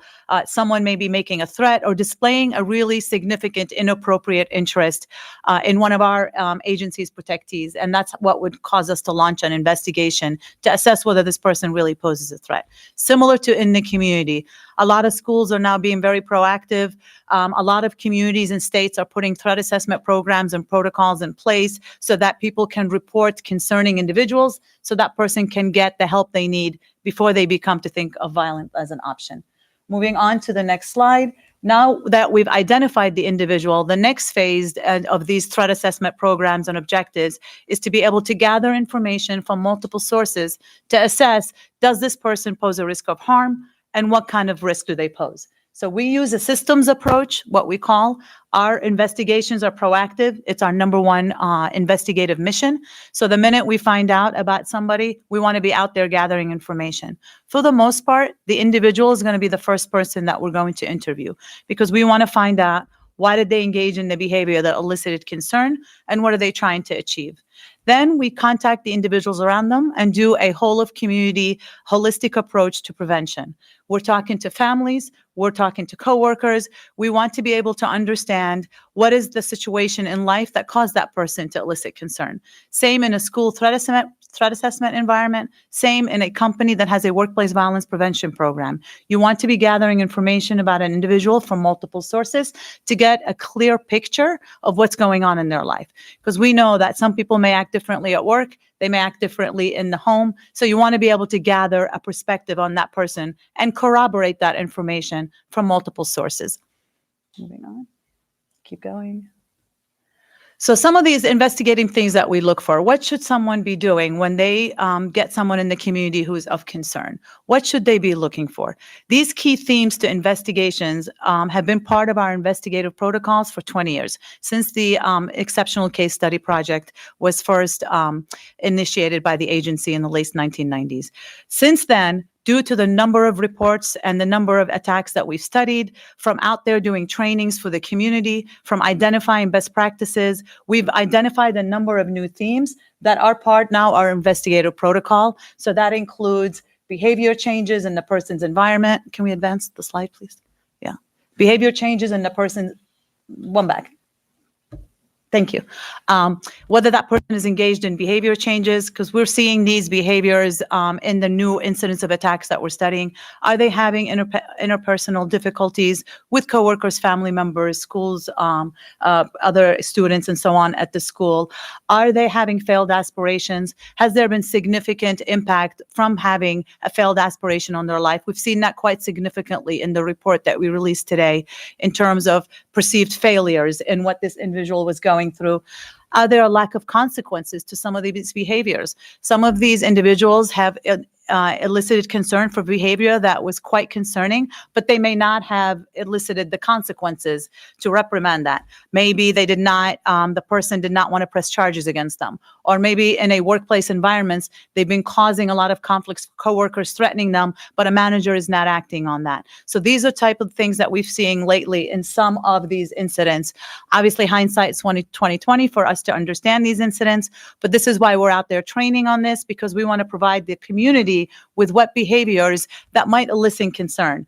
And the behavior is not necessarily indicative of violence. So for us at the Secret Service, we advocate early intervention, identifying these behaviors that may set a low threshold of concern. So sudden or dramatic changes in behavior. Maybe they start more absenteeism, not showing to work. Maybe their rhetoric, maybe they're accessing sites that are more violent prone. Before it gets to the sort of obvious concern in behavior of planning, purchasing a weapon. We want to identify individuals early to deter them off that path.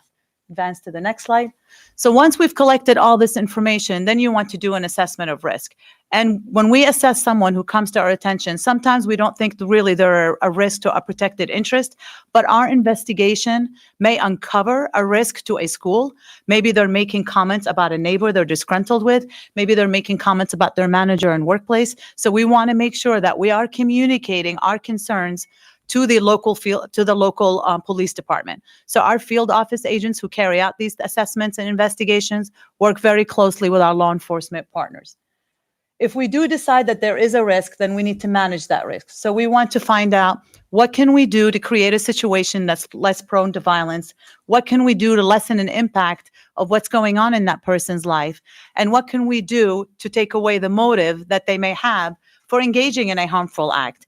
Each case is different, each case is individualized, so we need to make sure that we're garnering our resources to address, which is why we work so closely with families and those around the individual.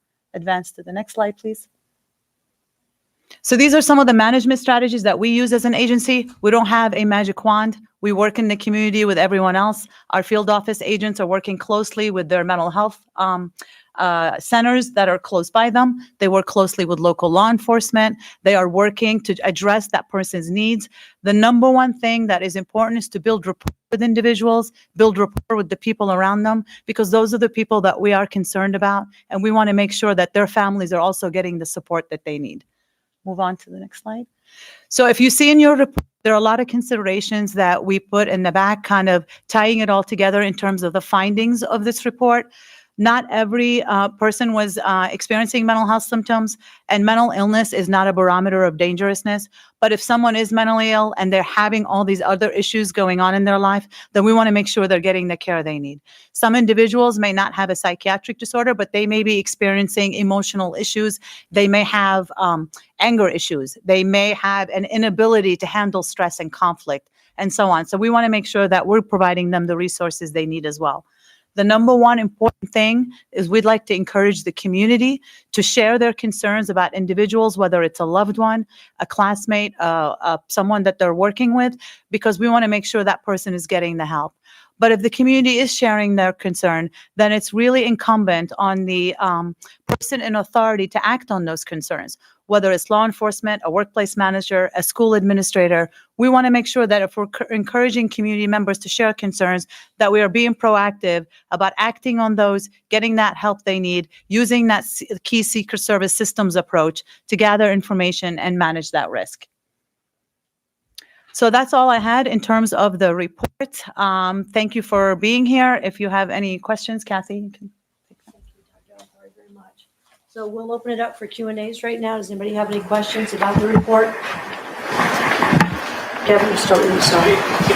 What's really striking about both years is the similarities in the major findings. What do you think, what kind of intervention is not being done, do you think, to make inroads into what might be causing these attacks?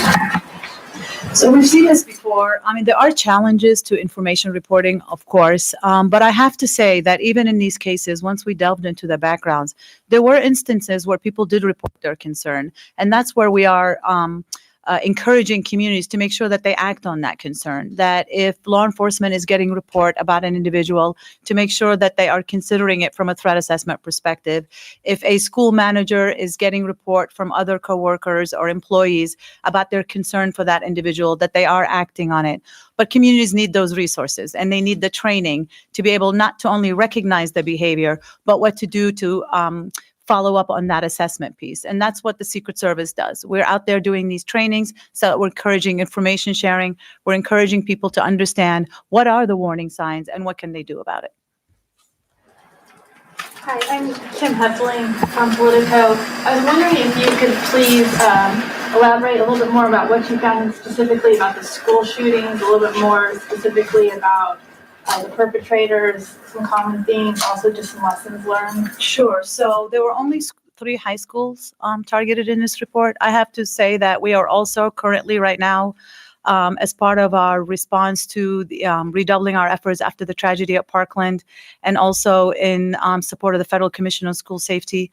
We are doing a new research, school attack research study right now.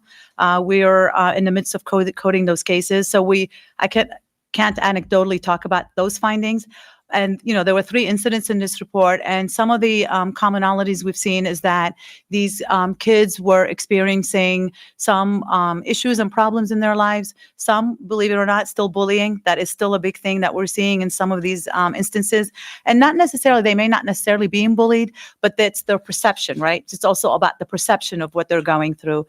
We've also seen that they elicited concerning behavior for some of their actions. We've seen that they've posted content indicating maybe not necessarily a direct overt threat, but indicating that they may have an interest in school shooters, inappropriate interest in other incidents of mass violence. So those are some of the common things that we've seen in this, particularly in this report, in these attacks. You spoke of warning signs. Are you seeing a lot of warning signs online presently? And what are you doing about warning signs that were missed in the past?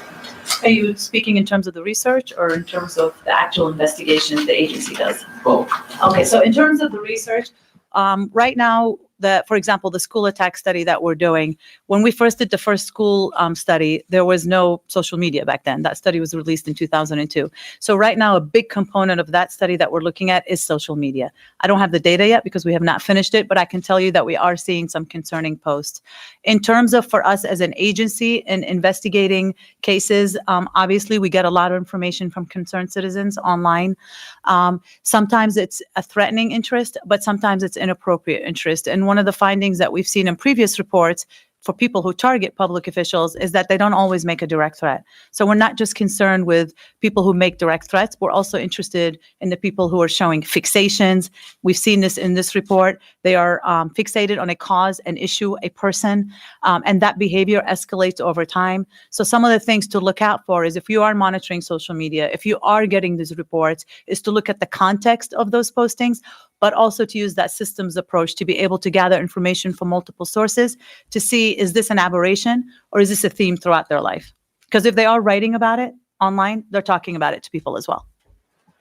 One of the attacks brought up in this report is the Parkland shooting, and the FBI notably had said that it missed tips related to that shooter. How have you worked with the FBI related to that attack and maybe streamlining their own efforts to catch these tips that they're getting moving forward? Right. Absolutely. So we've actually been working closely with them. Following the Parkland tragedy, there was a Senate Judiciary Committee hearing that I testified along with the Deputy Director of the FBI. And one of the things that we discussed following that hearing is having NTAC train the call center operators on how to identify, assess, and manage, similar to the Secret Service approach. I think one of the things that, and you know, I have to give it to the FBI, they've been very proactive about looking at their streamlining their processes. They get a lot of tips. You know, obviously their jurisdiction is much wider than ours.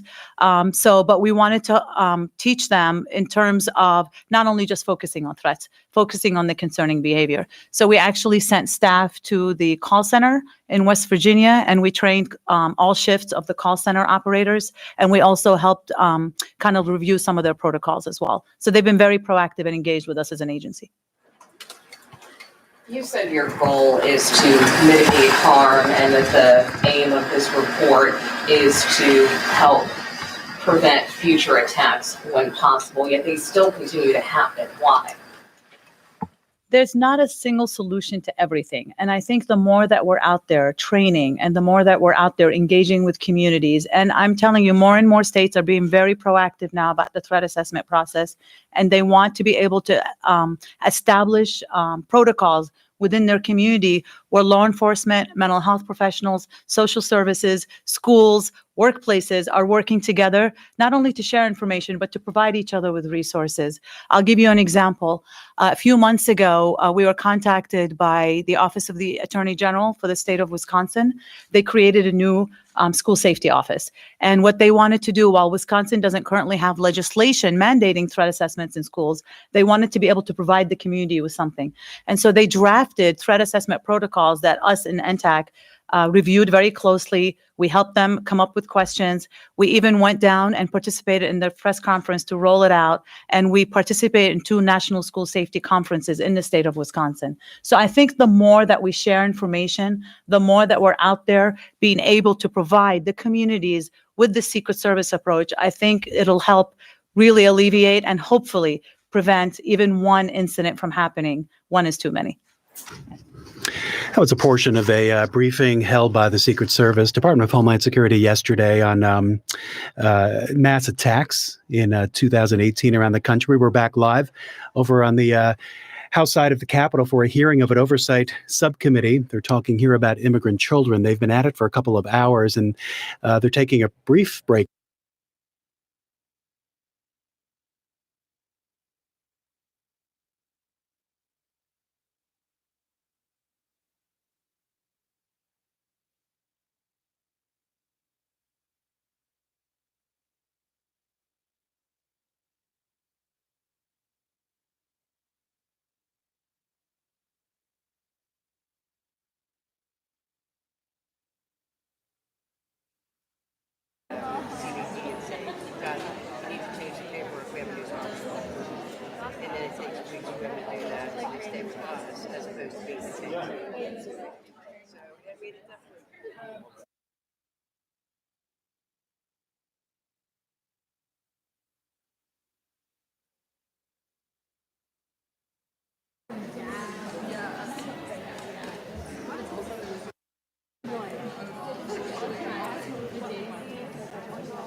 Okay.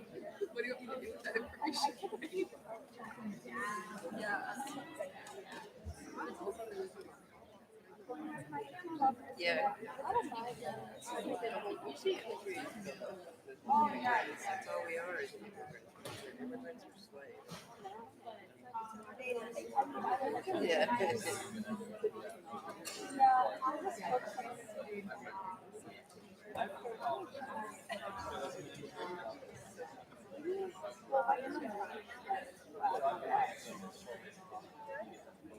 But they still immigrated.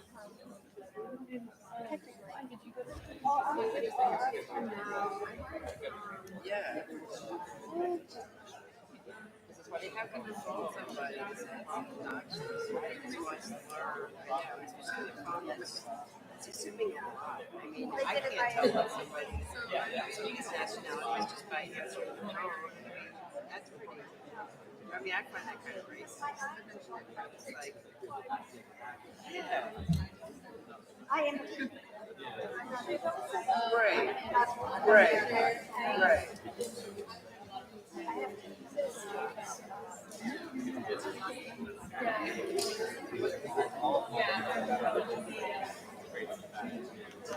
Yeah. Well, it's definitely it makes me feel better when I see you guys with like younger generations like here actually. I was just saying in the with the hearing before this, it was on healthcare, and so like one of my roommates is like this. Like they would ask questions, and then after they asked their two questions, the entire team would just walk out. So by the end, it was like there's only two people in here asking questions, and it was like seriously, that's how important it is to you. That's our healthcare, and there's two people in here listening, and everybody here is behind what's going on and wants something to happen, but yet we only have two Congress people standing up, sitting up here, like, what is that accomplishment? Or are we just talking to ourselves? Half the time that we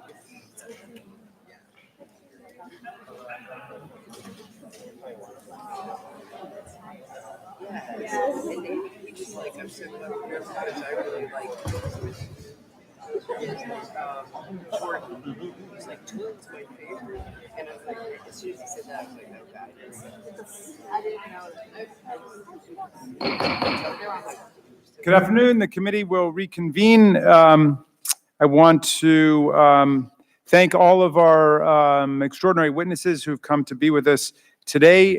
Michael Breen, who's president and CEO of Human Rights First. Thank you for coming. Hope Fry, who's the executive director of Project Lifeline. Clara Long, the deputy Washington director for Human Rights Watch. Dr. Carlos Gutierrez, who is a pediatrician in private practice. And Ronald Vitiello, who is the former chief of U.S. Border Patrol and the former acting director of ICE. I will begin by swearing all of you in. Please rise and raise your right hand. If you would, thank you. Do you swear or affirm the testimony you're about to give is the truth, the whole truth, and nothing but the truth, so help you God? Let the record show that all of the witnesses answered in the affirmative. Thank you. Please be seated. Please speak into the microphone. Your written statements will be made part of the record without objection. And with that, Mr. Breen, you are now recognized to give an oral presentation of your testimony. Mr. Chairman, thank you, and thank you for holding this important hearing and for the opportunity to be here today. For over 40 years, Human Rights First has been representing asylum seekers in the American legal system. We helped draft the Refugee Act of 1980. Today, we have clients in needless detention, clients who've been forced back to Mexico under the MPP policy, who are struggling with access to counsel, who are deliberately deprived of their medication, and who have been accused of no crime. There is no reason why there needs to be a burgeoning human rights crisis at the border, or the human rights and due process violations we are seeing every day. This is the predictable result of deliberate policy and gross incompetence by the administration. There are better answers. There are tons of better answers. My written testimony submitted to this committee, along with numerous reports and recommendations by Human Rights First and others, lay out a clear path forward that respects human rights and safeguards our nation, and I hope we can talk about those things. But right now, I would like to try and keep a promise I made yesterday in Juarez and El Paso. before I came back to my own daughter, to other parents. In overcrowded rooms, feel very far away from this one, including a church sanctuary converted into a shelter for over 100 people. I promised other parents trying to back to their kids. Parents who, like Ms. Juarez, spoke of their continued belief in the United States of America and their abiding faith in God. I promised them that I would do my best to make their voices heard here today. The 18 or 19-year-old girl who stood up in a crowded immigration court looked the judge in the eye with all the courage she could muster and asked him to get her back to her daughter. She'd survived a rape at age 13. And when she reached the border to seek asylum, she didn't have the proper paperwork. So she was separated from her 5-year-old child. And then she was sent to CBP detention, the so-called ice boxes, for 50 days, when guidelines say 3. 3 days, 50 days. Then taken to Juarez, dropped off, and told to fend for herself until after her hearing. The judge was powerless to do anything, but asked the government's representative, an attorney from DHS, to make a note of it. Since there is still no system in place for keeping track of separated families and making sure they get back together, who knows what good that note will do? The many refugee families I met with in Juarez, including a woman who had requested asylum with her partner and their 2 children, they were taken to that now infamous makeshift camp under the bridge. After about 3 days in terrible conditions, her 5-year-old was too weak to stand. She told me she begged an officer for help. "Help me," she said. "My child is dying." And she told me the officer replied, and I quote, "Well, are they dead yet?" Then shut up and stop crying. She said that she and others called the television crews outside the fence for help and were soon sent to a tent camp in the desert she described as even worse. There they were told the conditions were punishment for trying to talk to the media, and that if they tried it again, things would get even worse. Finally, her daughter collapsed and lost consciousness. At that point, she and her daughter were taken to the hospital and treated for severe dehydration. When they got back to the camp, her partner and her other child had been moved to another facility. That was the last time she saw them. Then she, too, was left in Mexico to fend for herself and her child, where I met her, in a place where kidnapping, assault, and rape of asylum seekers is an everyday occurrence. I could go on and on. This is no longer just about the integrity of our borders. This is about the integrity of our nation. Mr. Chairman, I want to say one other thing. I know what it means to wear the American flag on my shoulder when I go to work every day. I'm a proud member of a law enforcement family. I served as an Army officer myself. And through my years of training and of service, it was drilled into me again and again that when you wear that flag, you carry with you the honor and the values of this entire nation. That your conduct defines the ideals and the meaning of that flag in the eyes of the world. In 2 wars, I saw men and women alongside me make unbelievable sacrifices to uphold those values and those ideals. Thousands and thousands of us held that line. Thousands and thousands continue to try to do that right now. It's not so that the Congress of the United States will stand by while American officials are ordered to conduct a policy of deliberate cruelty against children. Stand by while men and women wearing that flag are ordered to pull children younger than my own daughter out of their parents' arms and to knowingly deliver defenseless families into the arms of criminal gangs to suffer kidnapping, assault, and rape. This is not the America it was the honor of my life to serve. I cannot believe it is the America this Congress wishes to leave, and I cannot believe that this is the legacy that any of you want for your public service. But unless you act, it will be. Thank you. Mr. Breen, thank you very much. Ms. Long, you are recognized for 5 minutes. On behalf of Human Rights Watch, I want to thank this Subcommittee on Civil Rights and Civil Liberties for the opportunity to testify at today's hearing. Human Rights Watch is a nonprofit, independent organization that investigates allegations of human rights violations in more than 90 countries around the world, including in the United States. I am the acting deputy Washington director and a senior researcher on immigration at Human Rights Watch, and I have over a decade of experience covering border and immigration issues. Since 2016, I have served as a detention monitor and consultant with the Flores Settlement legal team, visiting children detained in the Brownsville, Texas, Casa Padre facility, the now closed tent facility in Tornillo, Texas, in Homestead, Florida, and those held in Border Patrol stations in California, Arizona, and most recently, Texas. From June 17th to June 19th of this year, I was part of a monitoring team that interviewed children in Border Patrol stations in the El Paso area about their protections under the Flores Agreement, which is a decades-old, as you know, class action settlement obligating the U.S. government to release migrant children expeditiously and to adhere to certain detention standards. What we found was outrageous. Our interviews with nearly 70 children in the El Paso sector revealed that the U.S. Border Patrol is holding many children, including some who are much too young to take care of themselves, in overcrowded border jails for weeks at a time, without contact with family members, regular access to showers, clean clothes, or toothbrushes. Many were sleeping on hard floors, many were sick, many, including children as young as 2 or 3, were separated from adult caretakers without any provisions for their care, besides that provided by unrelated older children also being held in detention. On my first day in the Clint Border Patrol station, I spoke with an 11-year-old boy who was caring for his 3-year-old brother.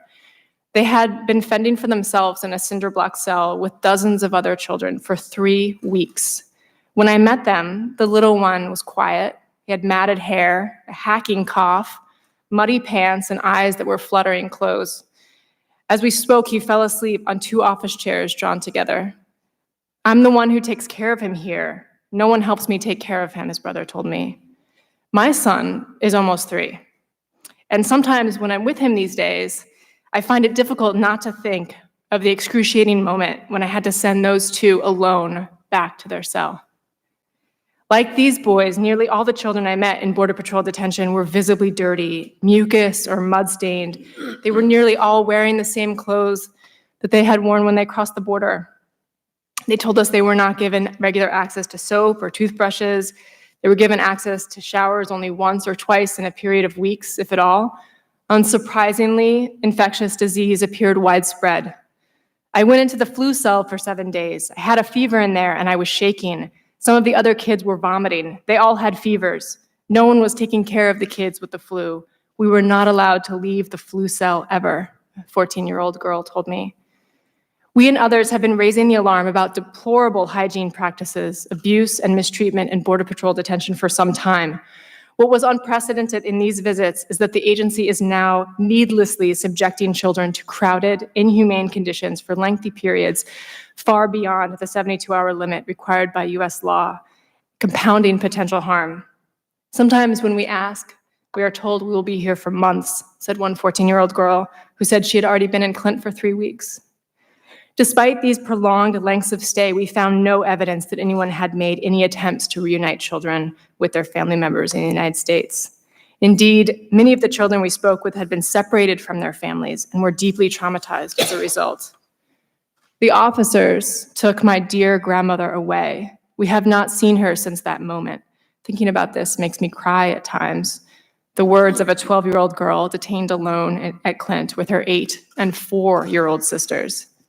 These abuses are not happening in a vacuum, but in the context of a concerted effort by this administration to punish and deter asylum seekers, including by returning thousands of families to Mexico to dangerous conditions and severe injustice.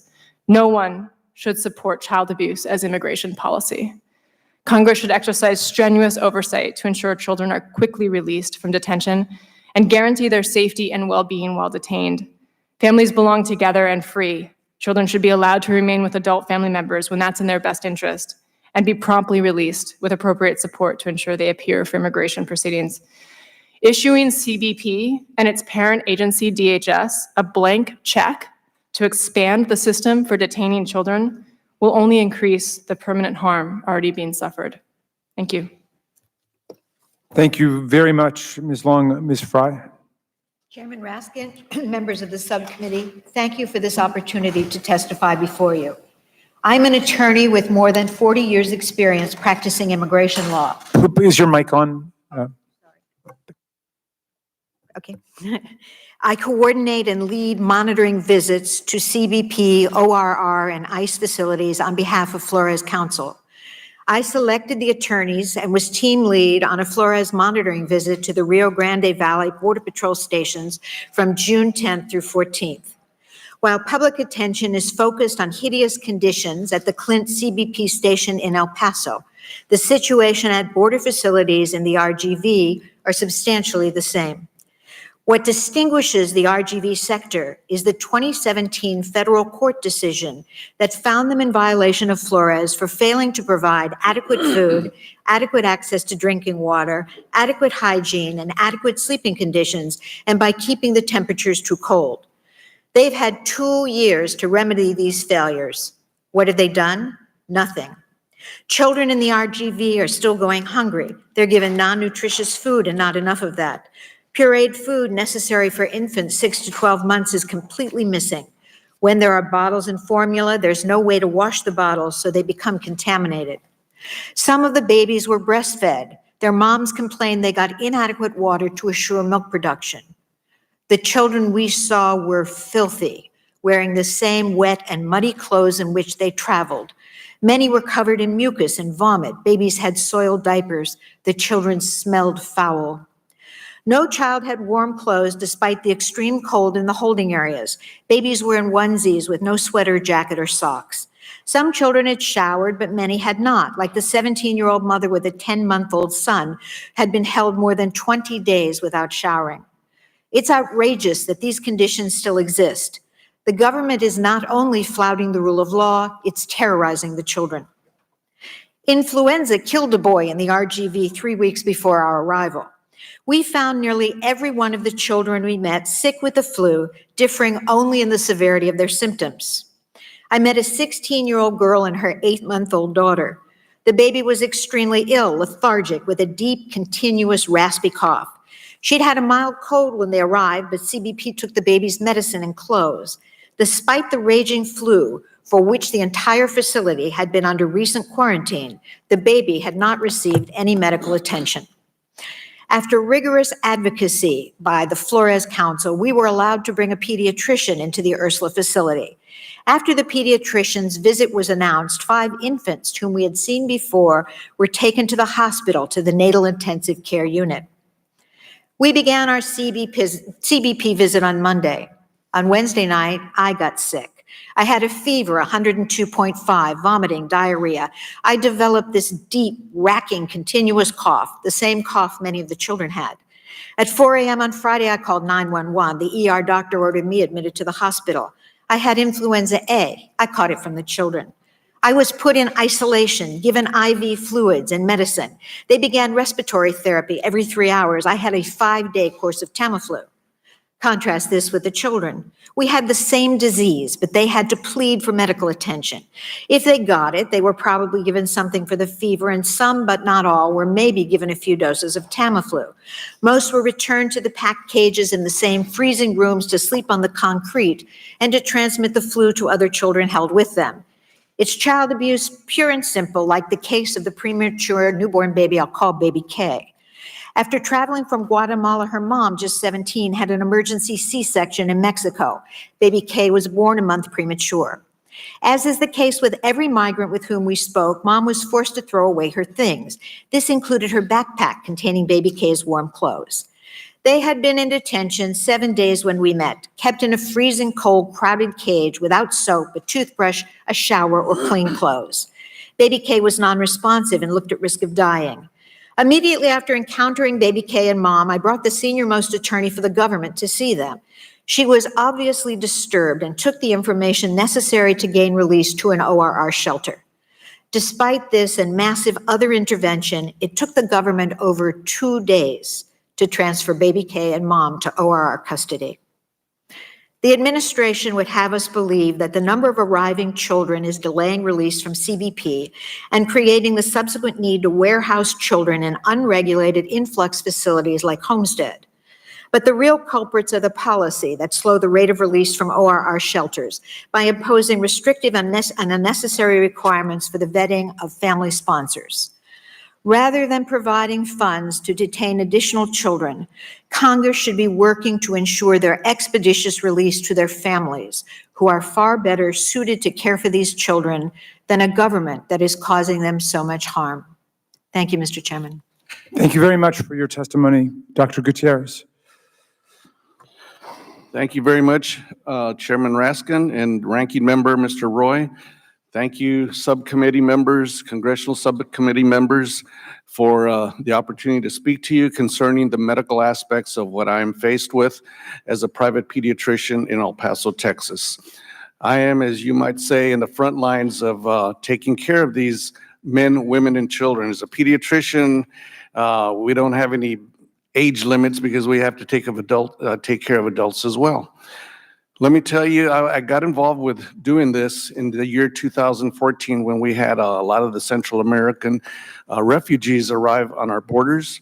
And at that time, the Border Patrol was kind enough to ask for our help, the community physicians. And they asked us if we would be present on arrival when the refugees would be arriving at the Border Patrol detention facilities. We were glad to help. There were about 20 of us who were on call every day. We provided excellent care. As soon as they would arrive from the buses, things went smoothly, not one death. Fast forward the year last October, we had the same situation where we began having a lot of refugees arrive on our border city. And being naive, I thought, well, okay, let's do it the way we did last time. We did a great job taking care of the medical needs of the refugees. I approached individuals who I thought would be able to give us permission and told them that we had between 50 and 100 physicians, pediatricians, adult doctors, OBGYNs, pharmacists, dentists. We were ready to step in and do whatever we could to take care of their needs. We were told, thanks, but no thanks. We do not need your help. And I was flabbergasted. It says, how the heck can they say that? I mean, I tried. We went through our Congressman O'Rourke, later on through Congresswoman Veronica Escobar, to no avail. We were not allowed to gain access to the Border Patrol detention facilities. Our feeling as a doctor, as a pediatrician especially, is that if we could get there right as soon as they would arrive to the centers, we could really make a difference and prevent a lot of catastrophes like what we heard today and some of the past deaths. We pediatricians have trained in taking care of kids for 3 to 5 years, just in kids. We know how to pick up subtle signs that will indicate that, well, man, this kid's gonna get pretty sick, because a child is not a small adult. A child is a child, a pediatric patient who can be running around and playing with 100 and 304 fever, and within half hour can just crash on you.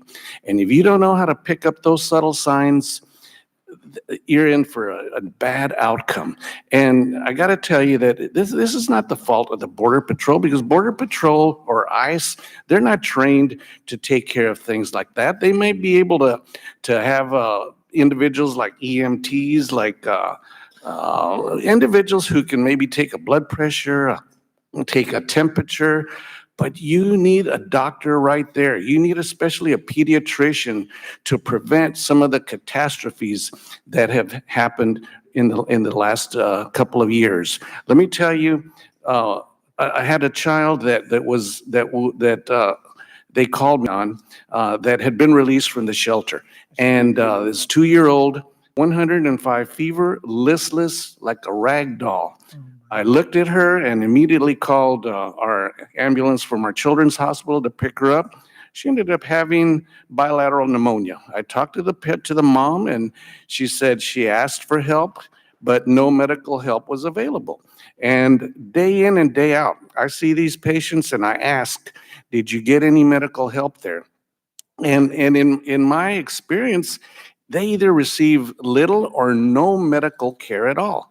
And what really peeves me off is that if we're not allowed to get into those into the refugee centers to take care of things right on, at least let whoever is taking care of those patients communicate with us on the outside. It would be hard for you to fathom, but whoever's taking care of these individuals in the Border Patrol facilities are not allowed to communicate with us. What's their excuse? Oh, we have to respect the privacy of the refugee. That's a crock. That is just not right. That's not the way real medicine is practiced. Real medicine is to where a doctor, if they have to refer somebody to another specialist, they can communicate. They are not allowed. If there's even anybody at those detention centers taking care of the medical needs. Not only that, the medicines are taken away from them, whether they have a history of seizures, high blood pressure, asthma, diabetes, they are taken away and they are not given back to them. So when they arrive to our facility at the shelters that we work at, parents tell us that my son was on this. Well, gosh, we have to guess what kind of medicine they're on and start all over and at least get them through until they go to their final destination. This is not right. At the very least, I hope you who have the power to do this can make an immediate change. First of all, ideally, I would love for you to allow us in the community access to those shelters. We could make a tremendous difference. And you know what? It's pro bono. You don't have to sign a contract with anybody. This is pro bono. Secondly, if you're not going to be able to allow us to get into those facilities, then let whoever is in there give us information. Be able to give us information. Hey, we have somebody with chickenpox, with measles or whatever, so that we can be aware of what we're expecting. That would be so beautiful. This is not a right wing. This is not a left wing issue. This is not a Democrat or Republican issue. This is a human being issue, and this is something that is so basic to our country, to human beings. We need to take care of these individuals the way we would take care of our own children. They deserve the love and the respect that every one of you receive. Thank you. Thank you, Dr. Gutierrez. Mr. Vidiello, you are recognized for 5 minutes. Chairman Raskin, Ranking Member Roy, distinguished members of the subcommittee, thank you for the opportunity to testify regarding our current crisis on the southwest border. Let me start by offering my condolences to Ms. Juarez on the death of Marie. I'm sorry for her loss. We must change conditions that encourage people to bring or send their children to the border. I began my career in 1985 as a Border Patrol agent in Laredo, Texas. It was a very different time and a different border. Law enforcement knew well the threats of drug and alien smuggling. Border communities that welcomed me and agents were the ones most concerned about border security. Let me describe a typical scenario of what I participated in and is occurring in some form on the border today. In most of my career, the illegal traffic and smuggling were people from Mexico. When arrested, people from Mexico without a criminal history are offered a voluntary return, which in most cases occurs within hours of their arrest. After the arrest, the person is taken to a Border Patrol station, they are interviewed, their biographic and biometrics are recorded, and they are safely returned to Mexico. When someone from other than Mexico or Canada is arrested at the border, they are similarly detained, interviewed, biometrics and biographical records are taken in order to create a file which is used to place them in removal proceedings. The individual is then transferred into ICE custody. While in ICE detention, they are placed on the immigration court docket. Within a few weeks, their case is heard, perhaps alongside an asylum claim. The court reviews their circumstances and renders a decision. Those ordered deported are held and repatriated in collaboration with their home country. When an unaccompanied child is encountered at the border, the process is the same. At CBP, interview, file creation, but instead of ICE custody, the child is referred to Health and Human Services, HHS. The HHS oversees grantees who operate shelters for these children. At the shelters, they are cared for holistically until such time as they can be placed with family members in the U.S. When families are encountered at the border, they face a similar CBP process. They are interviewed, a file is created, and they are eventually released. So far this year, CBP apprehended 500,000 families and children. Most of them were released into the United States. That's an average of nearly 2,000 people caught and released every day this fiscal year. This catch and release scenario is adding the equivalent of population of Atlanta, Georgia to the United States so far this year. The catch and release problem is incentivizing more people to leave home for a treacherous journey that subjects them to unscrupulous smugglers, criminal cartels, and foreign corrupt officials. Once released in the U.S., some of them are in the margins of our society. In 2016 and 17, 28 murders took place at the hands of MS-13 on Long Island, New York. This crisis forced state, local, and federal officials, including ICE, to focus on the problem comprehensively. After removing and arresting thousands of illegal gang members, the murder rate dropped 90%. 1/3 of the felony arrests that ICE made in this crackdown were gangsters who entered the U.S. illegally as children. The border security crisis and conditions at the border will only improve if the flow is reduced.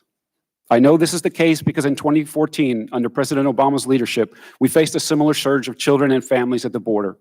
The president declared it an emergency and directed the agencies to make every effort to address it. The conditions were bad and the system was overwhelmed. The 2014 surge was less than 1/4 as big as today's surge. Border Patrol and ICE were given additional resources and used those resources to improve conditions. Effectively, those resources ended catch and release for families. For most of 2015, the surge at the border ended. Why? Because DHS began repatriating those families that did not qualify as asylees. Without the release incentive, other would-be illegal crossers elect to stay home. We cannot expect to control the border if 3/4 of those arrested are released. What I have learned that there's not one thing that can fix what is occurring now. I urge Congress to give DHS and its components authority and capability to end this crisis. First, pass legislation that fixes Flores. The surest way to reduce the flow is to change the incentives. Allow DHS to hold families in custody during immigration proceedings. If families are held in custody for their due process and removed after a deportation order, other will stay home. Second, fully fund the required resources to fully implement the historic migrant protection protocol. Port courts and facilities for migrants waiting in Mexico to quickly have a hearing and adjudicate their cases. Third, pass legislation that allows for UACs to be treated under the law the same way we treat Mexican and Canadian UACs. Fourth, reduce the rhetoric that blames U.S. officials for faithfully enforcing the laws that are on the books. The agents and officers of DHS took an oath to follow the law. UACs must be processed and turned over to HHS so they can be placed in shelter care. Families must be placed in proceedings before release. Fifth, fully fund the Border Security Improvement Plan designed to provide the necessary personnel, technology, and infrastructure to substantially meet the expectation of the American people for a secure border. Sixth, pass legislation that sanctions state and local jurisdictions for failing to cooperate with immigration enforcement. Seventh, fully staff and fund the Immigration and Customs Enforcement ICE agency. If we believe in immigration as a benefit to our country, enforcement must be funded. Each of these items are required to fully address the problem of an uncontrolled border and restore integrity to our immigration system. I appreciate the opportunity to inform this Congress and stand ready to assist with expertise as needed. Thank you.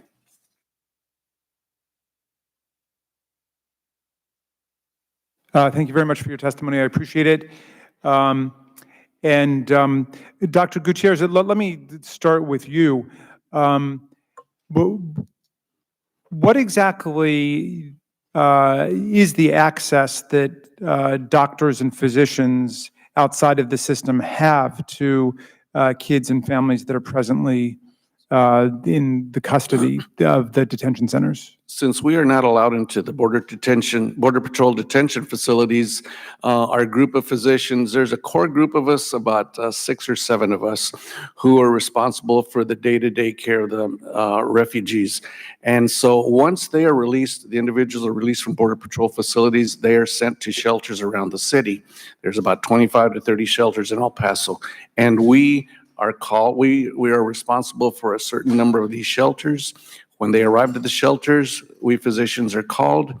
We go over there and make our daily rounds. We check on the patients, and the sickest ones, we take care of their needs right away.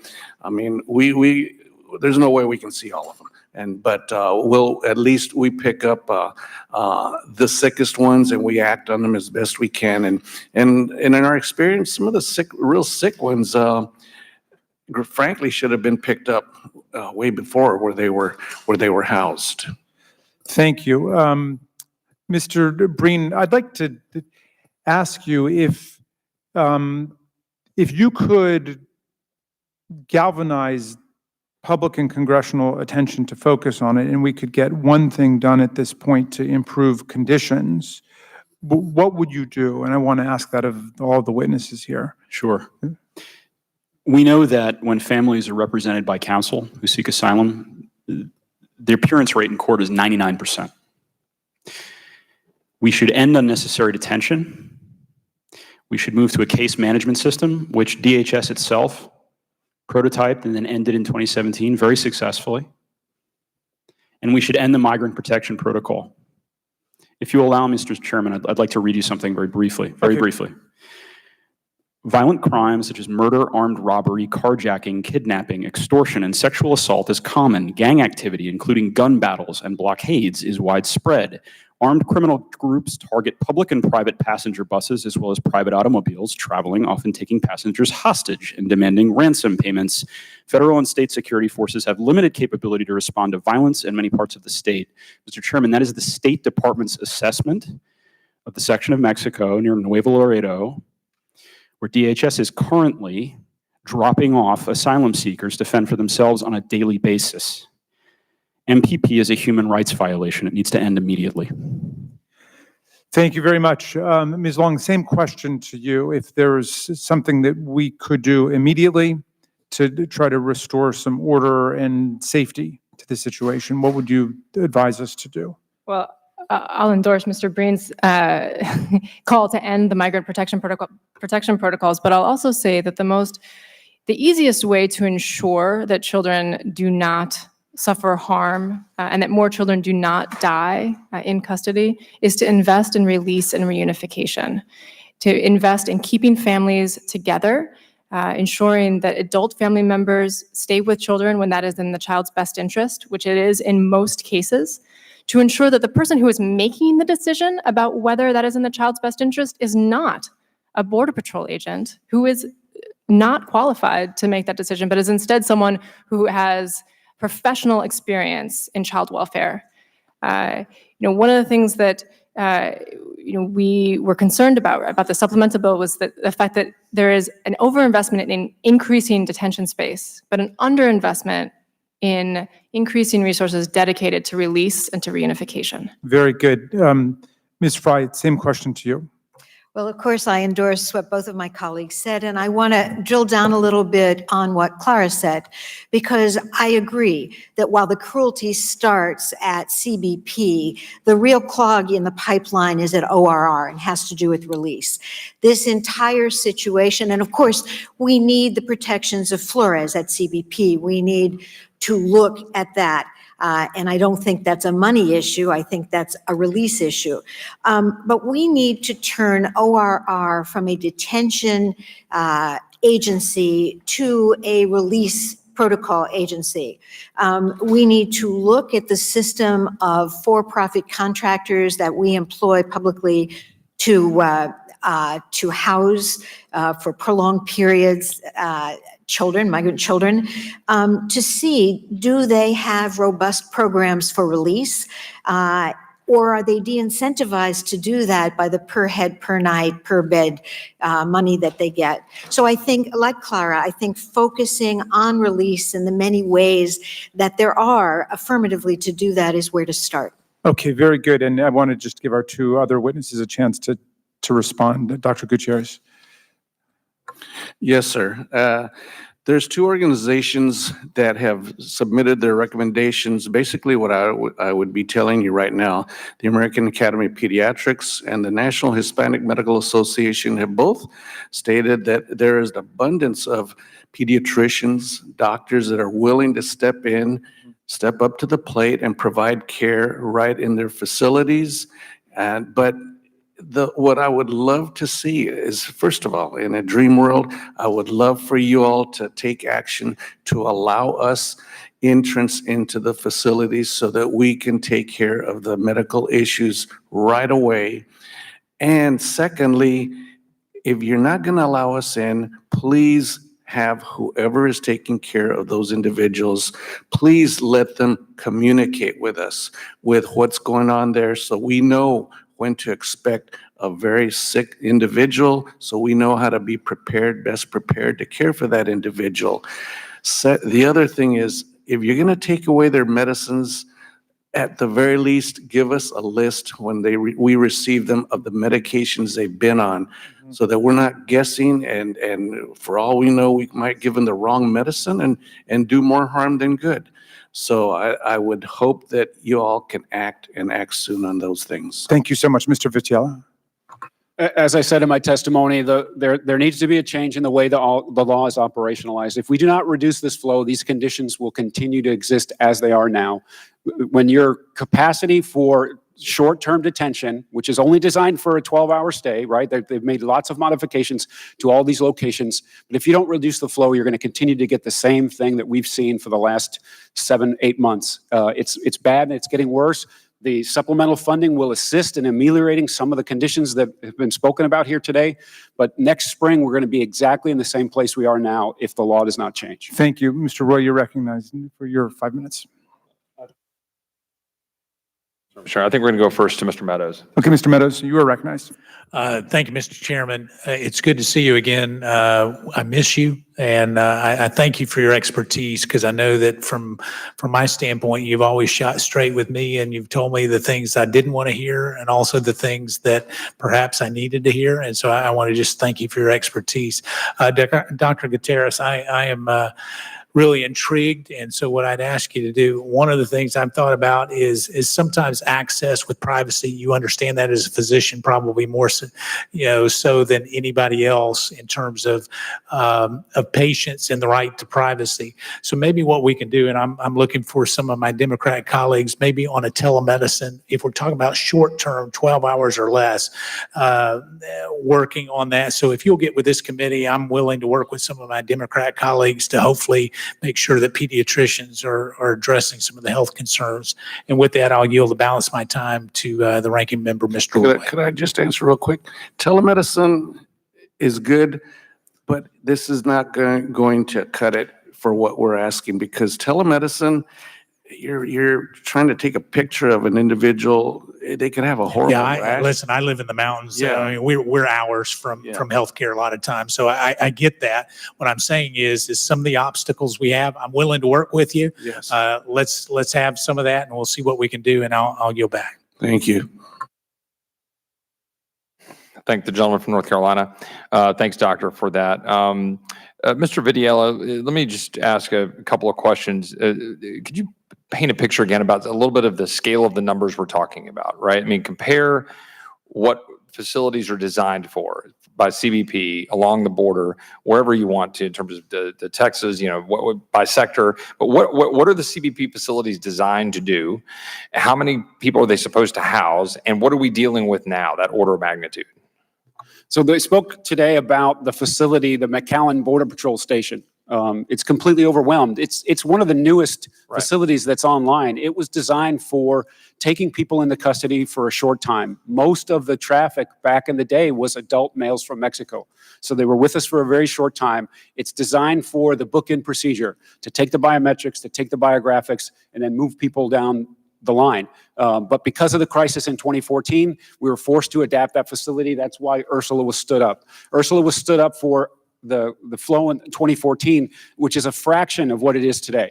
And so even in the best of times, when you're 400% over capacity, you're not going to be able to give conditions and have people safe in that scenario in any way.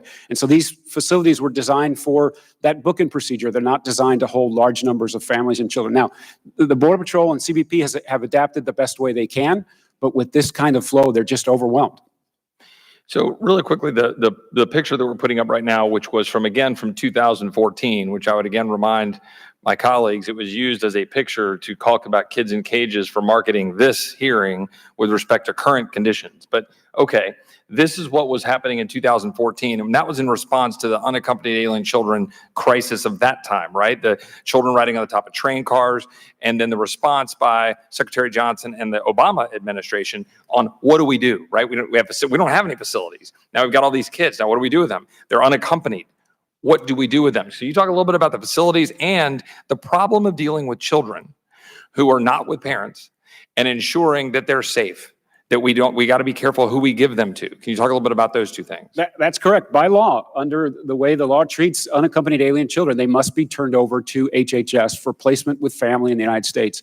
That facility is a converted warehouse that we adapted for the crisis that was occurring in 2014, again, which was much smaller than what we face today. The other thing that Jay Johnson did under the Obama administration that ICE helped him with was establish these family residential centers. And I get it. People don't want to do immigration detention. But when they did establish a family residential center, first in Artesia and then now in Carnes and Dilley, the traffic dried up. People stopped coming to the border with their children. Are you aware, I've been told, and I want to see if this would meet your understanding or knowledge, I've been told that for the most part, if you look at the roughly 700,000 individuals who have been apprehended, now let's not talking about those who are not apprehended, those who have been apprehended coming between the ports of entry or being dealt with at the ports of entry, of that 700,000, roughly half are family units. And that for the most part, those family units are being caught and released. And relatively quickly today because of the numbers that we're dealing with. And then it's roughly 60,000 or so that are the unaccompanied alien children.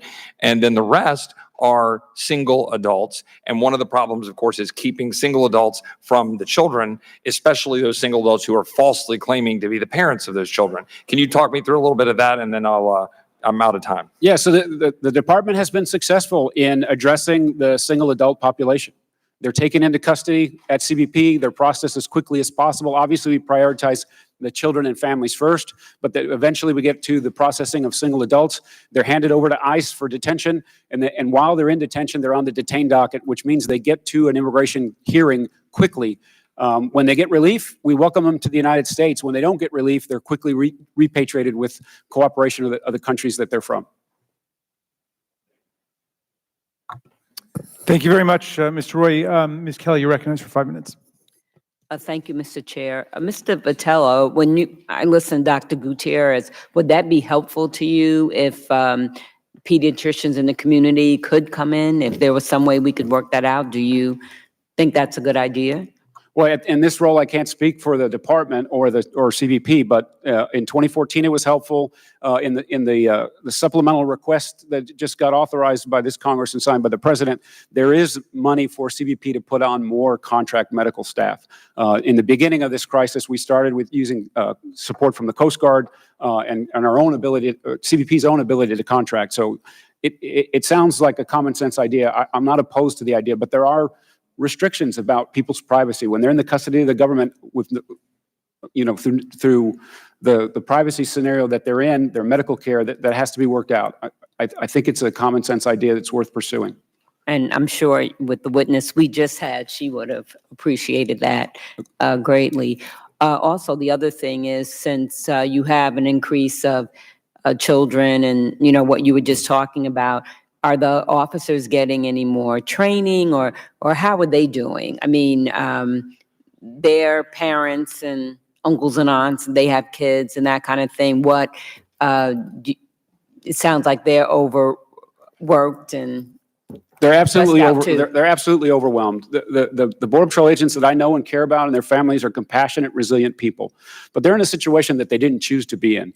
They're overwhelmed by this particular mission. According to the recent testimony of the Chief Provost, 40% of our workforce are assigned to the care and custody of families and children and people who are in custody. That means that 40% less deployed agents along the border. They didn't sign up to do this mission. And you've heard today that they're particularly trying as hard as they can. I think they're doing the best they can under the situation that they're in, but they have to be demoralized. What the ones that have been in a while, what I recognize is there's no help coming. If we don't change the way the law works, this flow will continue and it will continue until something changes. So I'm assuming that you will say the negative things that we're hearing, that's a small percentage of the officers. The negative things as it relates to their behavior and misconduct, yeah, that's not my experience of the culture of the Border Patrol. These are hardworking men and women who took the same oath that you did to protect this country, and that's what they're most interested in. They're put upon in a situation that's extraordinary in the history of the border, and this isn't something that they choose to be a part of. Yes, Dr. Gutierrez. I just want to add that the American Academy of Pediatrics has offered at least 2 to 3 times the ability to provide training to the Border Patrol individuals, the workers on pediatrics, on basic pediatric illnesses. And to this day, it has not happened. They have not accepted any of that help. I'm looking at you, Mr. Breen. It seems like you've wanted to say a few more things. I want to give you that opportunity. Thank you. I would just say that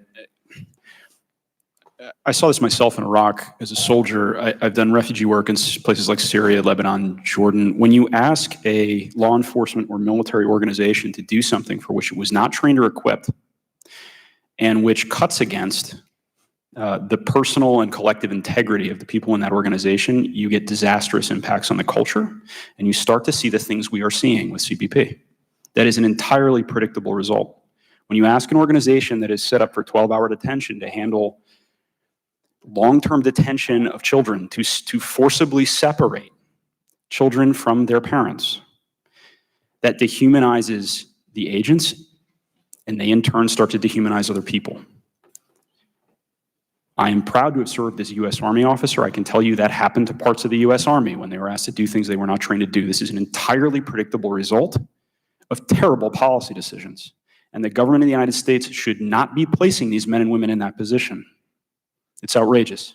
Thank you. Thank you, I agree. And Mrs. Long, it's my understanding that you've been interacted with detainees that needed medication, including a set of 11-year-old twins with epilepsy. Can you talk about that? Correct. One of the children, or the sets of children I spoke with in Clinton was a pair of 11-year-old twins who, were stoic and extremely upset that they had been separated from a 19-year-old sister who had all of their parents' information. And they told me, I'm worried that I'm never going to connect with my parents again. We got on Facebook. We sent messages to various family members. Someone finally responded, and we connected them with their father. When they started talking with their father, tears just started running down their faces because they had been held for 13 days alone in a cell. They had epilepsy. One of them was having a severe allergic reaction all over his body, something that can be the result of reaction to the wrong epilepsy medication. They are still detained, now in OR custody. They've gotten out of CBP custody, but I'm thinking of them every single day because they're still in this system. Thank you. I know I'm out of time, but this is such a dark stain on our history, or every day as we are putting people through this. And I understand what you're saying. People feel overworked, but this is a human crisis, and people are losing their lives. That is absolutely ridiculous. And when you think about the Statue of Liberty and what that says, we are certainly not following that. Thank you, Ms. Kelly. Mr. Cloud is recognized for 5 minutes. Thank you all for being here today. Mr. Vitello, you mentioned that the situation at the border has changed. The resources we have at the border are basically set up when we were having single adult males come from Mexico. Could you briefly explain what's changed? Why are we seeing a difference now? Well, I think conditions and the economic picture in Mexico changed in the 2010 or so timeframe. We started seeing more people from the Northern Triangle coming up to our border. The demographics in those three countries is much younger than Mexico. They are unstable. There is lack of opportunity, and the policy and the way the law is operationalized and sort of incentivizes people to come here. If they come here, they're we talked about these conditions, but when they come here, essentially they're being released by U.S. authorities, and they're sent to all the cities and towns in the United States.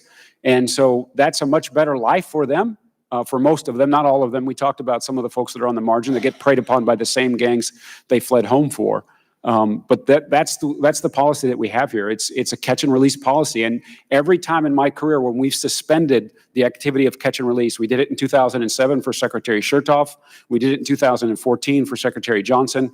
And we're not doing it now. So we're getting more of the same misery and chaos that we're seeing on our border. So a lot of this misery is being caused by the magnet that we've created. Is that There are push and pull factors, and the way the law is operationalized, people are getting released and they're getting set up for a hearing. And the data that the Justice Department has now on the rocket docket for families suggests that many of them will not avail themselves of an asylum opportunity or an immigration hearing. Right. Well, Mr. Brain mentioned that what we're seeing today is entirely predictable results, and I have to agree. There are many of us months, even a year ago, calling for action on this humanitarian crisis, while for months, the opposition called it a manufactured crisis. I'm concerned about that because I'm from South Texas. We've known that this is an issue for years. In 2006, a tractor trailer with 19 migrants was discovered 10 minutes from my home in Victoria. When they opened it up, all 19 migrants, including a 5-year-old boy, was dead in the back of a pickup truck in the sweltering heat of Texas. And so we know that I live at what is the pinnacle point of what is called the fatal funnel, where cartels use those major 2 highways to traffic humans, to traffic drugs, to do their illicit activity, to get it into the states and then throughout the states. And so what's really disheartening about this situation is we've sat here for months and months and months and months and watched this metastasize into the tragedy it is today while doing nothing about it. I appreciate the tears. I appreciate the concern for children, but I think it's a far greater compassion to be able to have the wisdom and foresight to look into the situation and prevent it from happening in the first place. And that's what I was sworn in a year ago today. And the frustrating thing about this place is how much political theater is so little action, is so much time, so little time is spent on actually finding solutions to solve problems.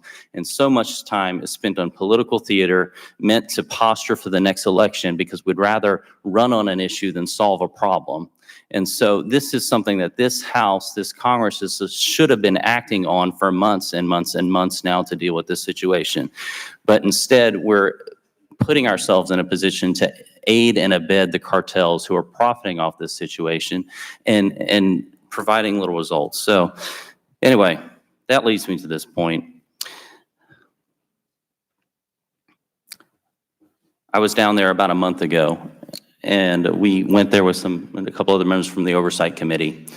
And we did a couple things. We visited an unaccompanied minor facility that housed a couple hundred young ladies. About 40% of them had been sexually abused along the journey, according to the staffers who worked there. One story, which is kind of humorous, but points to the situation, is there was a family that showed up that had a child with them, and the child needed to go to the restroom. And so they asked the child, just upon arriving at this facility, would you like me to show you where the restroom is? And he's like, oh, I already know, because he had been there several times. There is an issue with recycling children going on in a situation. And we have Customs and Border Patrol who, by the way, about 30% of them are veterans doing the best they can to deal with this situation. Mr. Vitale, could you speak to the issue of recycled children and our need to protect children as they come across and what we need to do that? So this is part of the difficulty with the incentive. If you bring a child to the border and you make officials believe that it's your child, then they're going to take you in custody, they're going to process you, and they're going to release you with that child. That's the situation that we're in. And when ICE and CBP dedicated resources to try to figure out what was going on, they recognized that there is a significant percentage of families who are pretending to be related when they are in fact not. ICE made a case, at least one case while I was there, where they uncovered corrupt officials in Guatemala who were issuing residency documents and birth certificates, if you will, from that country that fabricated the family relationship that these families had. So this is a big problem. The word is out. People know that if they send or bring their child, that's their end result is to be released in the U.S. I believe the number is 4,800 family units falsely presented this year. That sounds right. Okay, thank you. I yield back. Thank you very much. Ms. Ocasio-Cortez, you are recognized. Thank you, Mr. Chair. And before I start, I think there's an important cultural context that may be missed in this conversation about unaccompanied children. One is that in Latino families and Latino communities, not just Latino communities, mind you, I understand that this applies in many other cultural contexts as well, is that what gets defined as family is different than what usually or traditionally gets defined as family in the United States. When I was a child, my parents would often send me to Puerto Rico during the summers, and I would live with my aunts and my uncles and my cousins. My cousins were raised with me as my siblings, you know. I would call them brother, sister. My aunts and my uncles were raised as secondary parents. In fact, the actual word conmadre or compadre means co-mother, co-parent.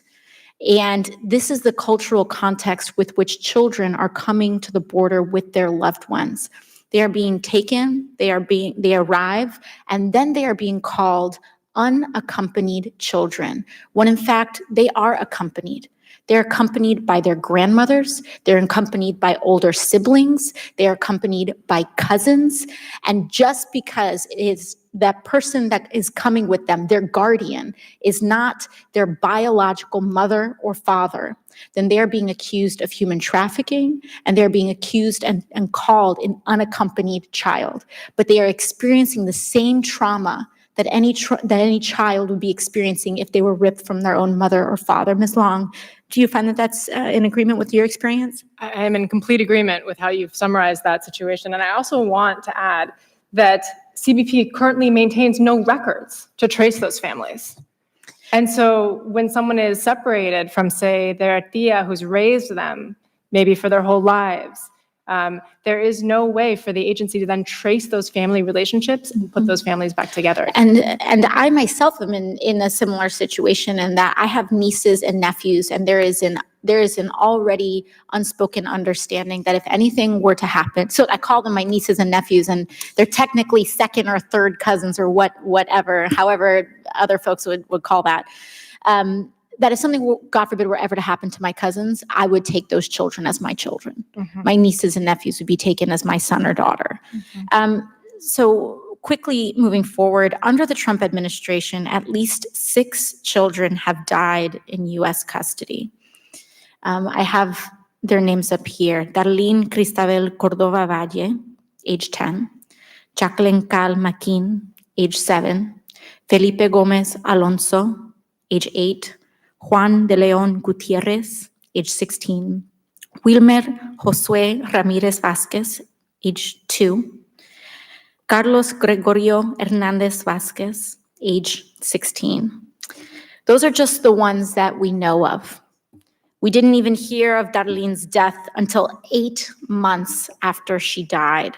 And this is not including the children like Marie, who we heard about earlier, who fell gravely ill due to the neglect and lack of sanitation inside DHS custody, but they died only after being released from detention facilities, so her death doesn't, quote unquote, count. In the 10 years prior to that, there were no similar deaths, 0 of migrant children in U.S. custody. This is a new phenomenon under the Trump administration. Ms. Fry, how many migrant children are similarly falling ill and dying but are not being counted as a death in CBP custody? I don't know the number, but I have no idea of the number. You'd have to ask the government, but I can verify for you the reasons why this is happening now so much. It's so much a greater incidence. And that goes back to the question of release. When you don't promptly release children, they go to ORR and they're held there. They're not released. The mechanism isn't working. The requirements under the TVPRA and under Flores for prompt expeditious release are ignored. Then you get a backup in these unsanitary places where you pack kids in a kind of a congregant care with, the WHO says, to prevent the spread of disease, wash your hands. There's no soap and water. So we make a situation there by the way we detain kids because they can't go upstream because they aren't being released that is conducive to illness. And I think that's part of the reason in the family facilities we just aren't providing care. The doctors. Ms. Long, very quickly, is there any policy that you know of that requires ICE to count pregnant women and women who are pregnant record them? Not that I know of, no. So we don't even know how many of these women, there's no requirement to even acknowledge, count, or record a woman who is pregnant in custody. And we know of at least 28 miscarriages, at least. Congresswoman, that is also true of children. And we saw at the RGV girls who were pregnant who weren't being given any medical care, and nobody seemed to even care that they were pregnant. And that's really serious. Thank you. Can I just add? Gentlelady's Can I time just, expired. could I just Yes. add that when females are taken into ICE custody and they're contemplating being detained, that they're all given a pregnancy exam. And so soon after within the first 24 hours they're in ICE custody, medical practitioners are aware of their pregnancy. Thank you. The gentlelady's time has expired. Ms. Miller, you're recognized. Thank you, Mr. Chairman. You know, just a few months ago, the leadership was accusing President Trump of exaggerating that there was a crisis on the border. In fact, majority at that time, Minority Leader Schumer stated that this president just used the backdrop of the Oval Office to manufacture a crisis, stoke fear, and divert attention from the turmoil of the administration. And it's shocking to me that it has taken this long for my colleagues to finally address that there is a crisis. In 2019, we've had more than 593,000 illegal aliens apprehended at our southern border. From October 2018 to May of 2019, we've had 23,944 unaccompanied alien children attempt to cross the border. I'm glad that we finally realized that the situation that we're in and that we can now move forward and look for solutions. It's not time for political games. It's time to act swiftly to get this crisis in hand. Mr. Fitiello, how long is a typical trip from the Northern Triangle to the southern border of the United States? How long does it take? It could be weeks that people travel through Mexico. Approximately how many children will arrive at a facility on a given day? Well, the data that I saw most recently in the press was that 2/3 of the groups coming to the border every day, so 2/3 of 2,000. Are many of the children who arrive in need of medical care? And if so, what are the issues that you're seeing that they have? No, it's a difficult journey. It's difficult for them to sleep on the journey. They're not fed as well. They're in the hands of smugglers, people that don't care about them as individuals. They care about them as a commodity. And so when they get to the border, they're often very sick. Early days, when I was still in CBP, scabies, lice, respiratory infections, fevers, et cetera. All the things we've heard about here today, that's part and parcel of what comes to the border every day. So infectious problems. Correct. Okay. How many children are treated for the ailments that they have? And are the results from the trip, or are they the results because they're here? Well, CBP does its best. And when I was still in government, we spent thousands and thousands of hours, millions and millions of dollars taking people from CBP custody into the hospital and safeguard them and bring them back. So there's many, many hours and many, many dollars spent on this particular problem. Is there soap and water? There is. Several news organizations have alleged that pregnant migrant women are not properly cared for once they cross the border. Can you explain how those pregnant migrants are processed and handled? I know you mentioned them. So if you can imagine a facility that's 400% over capacity, so they could be in custody with CBP for some time before they're interviewed by an agent or an officer. And so the agent and officer won't know unless they ask, or maybe that individual won't tell them. When they're in detention with in ICE custody, the single adults that do make it into ICE detention, they're quickly assessed medically within the first days of their stay in detention. And part of that assessment is a pregnancy test. So within a week? Yes, sooner in most cases. Can you tell the difference between the testing between ICE and CBP? Well, CBP doesn't do pregnancy tests. The mission at CBP at the border is to move that individual downstream as quickly as possible. So if it's a family, they get released. If it's a child, then they get referred to HHS as quickly as possible. If they're a single adult, they get referred to ICE for detention.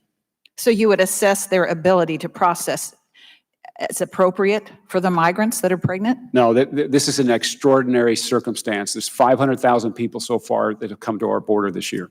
Okay. In CBP holding facilities and ICE detention facilities, what types of on-site services are provided to the pregnant migrants and their children? So the ICE detention has the full range of medical care, law libraries, safe and sanitary conditions that's designed for a long-term stay. So everything you would find in a modern facility. At CBP, they've adapted as best as they can, but these locations and these facilities were not designed to hold large numbers of young people or families and children alone. What resources do you believe would help CBP to do its job effectively, given the number of migrants that are here? Well, they'll continue to make these modifications. They're going to add floor space to these locations where they're seeing large influxes of children and families. But I don't believe that that's going to get them out of the situation that's being discussed here today. Without a change in the law, these people are going to continue to come to our border in the conditions that they come in. Thank you. Gentlelady yields back. Thank you very much. Before I yield to Ms. Presley, I want to enter 6 statements into the record. A statement from the American Medical Association noting that the CBP facilities we've been discussing are not appropriate places for children or pregnant women. A statement expressing concern about detention center conditions from Amy Kahn, a clinical psychologist and trauma expert who has provided psychotherapy to the recently arrived immigrants. A statement from Carol Martin, Executive Director of Trauma Recovery, EMDR, Humanitarian Assistance Programs, a nonprofit working on treatment of psychological trauma. A statement from Church World Service, a religious-based humanitarian group with refugee resettlement offices in 17 states opposing any undermining of current legal protections for immigrant children. A statement from the National Association of Pediatric Nurse Practitioners, whose members work to provide care for refugee children. And finally, a statement from Myra Jones-Taylor, the Chief Policy Officer for 0 to 3, a nonprofit advocating on behalf of babies and toddlers. Without any objection, I will admit them into the record, and I recognize Ms. Presley for 5 minutes. Thank you, Mr. Chairman. A couple of my questions were asked and answered, so I'm going to skip around here a little bit. Mr. Vitello, you indicated that CBP agents are simply following the letter of the law, so to speak. I was just curious, because I happen to think the law is a cruel and inhumane one, and Mr. Breen, I hope you'll elaborate further on the general culture, dehumanizing culture for all parties involved. But I'm just curious, in that oath that CBP agents take, does it offer anything about humanity? And we know that they're not getting the training on the medical side in order to get the indicators of children that are in distress. Is there any sort of anti-bias training or cultural competency or trauma-informed training, which I think would be beneficial whether you were talking about 72 hours or the 60-plus days many are currently being detained? They do receive cultural training. That's part of the indoctrination when they come back from the Border Patrol Academy. There is curriculum specifically designed for that. In the 2014 crisis, we developed a curriculum for agents to take as it relates to the crisis that was underway then, how to speak to children in a more accommodating way, how to get to their needs quicker. So that training is part of what agents experience. When you talk about the family members and what the law requires, we talked about adult family that weren't moms and dads.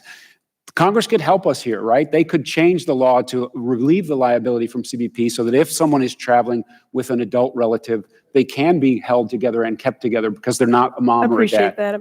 Thank you. It's going to reclaim my time. I just want to get a couple more questions in, but thank you so much. One other thing, just for the purposes of the record, is there anything in that oath that speaks to the humanity and how CBP agents should be treating those that they're charged with their care and custody? Congresswoman, the oath is the same one that you take. It's an oath to the Constitution and the people of the United States. All right, very good. CBP is the country's largest law enforcement agency, but with the least amount of transparency and accountability. The same agencies that claim that they did not have the resources to provide basic necessities, toothpaste and blankets for children, continue to find the resources to detain thousands of additional migrants. And in fact, it was recently reported that 3 new ICE facilities have opened. throughout Louisiana and Mississippi in the last month. And since 2000, the number of Border Patrol agents has increased from about 9,000 to 19,500 agents. Since 2006, CBP's budget has more than doubled, growing from $7.1 billion to $6.7 billion. And again, we continue to see these abuses persist, which would lead me to surmise that this is not about capacity and everything to do with culture and a callousness and a corruptness and a chaos. Mr. Breen, does that sound right to you? It does. Money alone is not going to solve this problem. There's no doubt about it. Oversight is necessary. I'd make a couple of quick points, if I may. Congressman earlier mentioned that they felt that U.S. policy was aiding and abetting criminal cartels. I have to agree, and I would point to two policies. The first is metering at points of entry. So yesterday in Juarez, I spoke with a mother of an 8-month-old child. She had tried to present herself at a port of entry, follow the law, follow the rules, and say, I seek asylum in the United States. She was told to take a number and wait her turn. They're taking about 10 or 15 people a day on that bridge. She is holding number 17,000 plus. She is in Juarez because the United States government has seen fit under the obscenely named migrant protection protocols that she should sit in Juarez, where these cartels have absolute access to her and her family. Now, do you think she's better off, or do you think we are aiding and abetting the cartels by having her sit in Juarez where they can actively prey on her, or by placing her in a case management program in the United States where ICE itself has run a family case management program pilot in which there was 99% attendance for ICE check-ins and appointments, and 100% attendance at court hearings. And pardon me, Mr. Breen, and also that program was much cheaper than Absolutely. locking up children and families. It was costing $36 per family compared to $319 Absolutely. per person at a family detention center. Absolutely. I would make one other point on the culture if I could, and I apologize for taking Please, so I much hope time. you'll elaborate. Mr. Vitiello has used the common term catch and release multiple times in this hearing. I'll make a couple You're observations. These are human beings, not trout. Presenting yourself at a port of entry to seek asylum is exercising your right under international law. You have not been caught. You have volunteered yourself. And being released implies that you will escape or attempt to escape, when again, on case management, 100% of these people showed up at their hearings. Everyone I have spoken to is trying to figure out how to follow the ever-changing, bizarre rules this administration is creating on the fly. They're all trying to do the right thing. The gentlelady's So time. I think this language matters. Thank you. Absolutely. Thank you, Mr. Breen. Thank you. The gentlelady's time has expired. The chair now recognizes the gentleman from Wisconsin, Mr. Grothman. Thank you. Mr. Vitiello, I'd like to ask you a few questions. I was down on the border twice myself this year, once the Tucson sector and once the Laredo sector, and I was horrified at the situation. I know the Border Patrol down there was so frustrated hearing politicians call this a manufactured crisis because they lived the crisis every day and they knew it wasn't manufactured. I know this hearing focuses on children dying, but I heard in the Tucson sector alone, about 250 people are dehydrated to death coming into this country. I don't know how many in the other sectors. And I also heard in the Laredo sector, these drownings in the Rio Grande are not unusual. And it frustrates me that so many people, however, do try to come in this country. We don't necessarily want them. Now, I was just looking at a map a second ago in Guatemala. If you wanted to leave in Guatemala, if you felt you were in danger there, I believe there are 8 countries you could walk to quicker than the United States. Nevertheless, people apparently keep trying to come in the United States. What can we do to prevent that? And because to me, as long as we can continue to have people come here from all around the world, and it's growing more all the time, we're going to continue to have people dehydrate to death in the Arizona desert. We're going to continue to have people drown in the Rio Grande, and we're going to have the wonderful but overworked Border Patrol trying to deal with this flood of people. What can we do to stop this flood of people who I don't think should be here? Throughout my career and at several important timelines, in 2007 and 2014, we were facing similar surges, although the magnitude of the one we're in now is much bigger than anything I've ever seen. It's extraordinary. But when we put the policies in place where people can be held in detention until the pendency of their immigration hearing, then they are either given relief under the INA or they're repatriated with the cooperation of the country that they came from. Under current laws, I understand if somebody here and asks for asylum, and everybody I know feels that the vast majority of these claims are unnecessary, you don't have to go through tons of other countries to get to the United States if your sole concern is danger at home. What they told us, they're releasing them inland and they give them a hearing 3 to 5 years out. In other words, in essence, you just show up, ask for asylum, you get in the United States.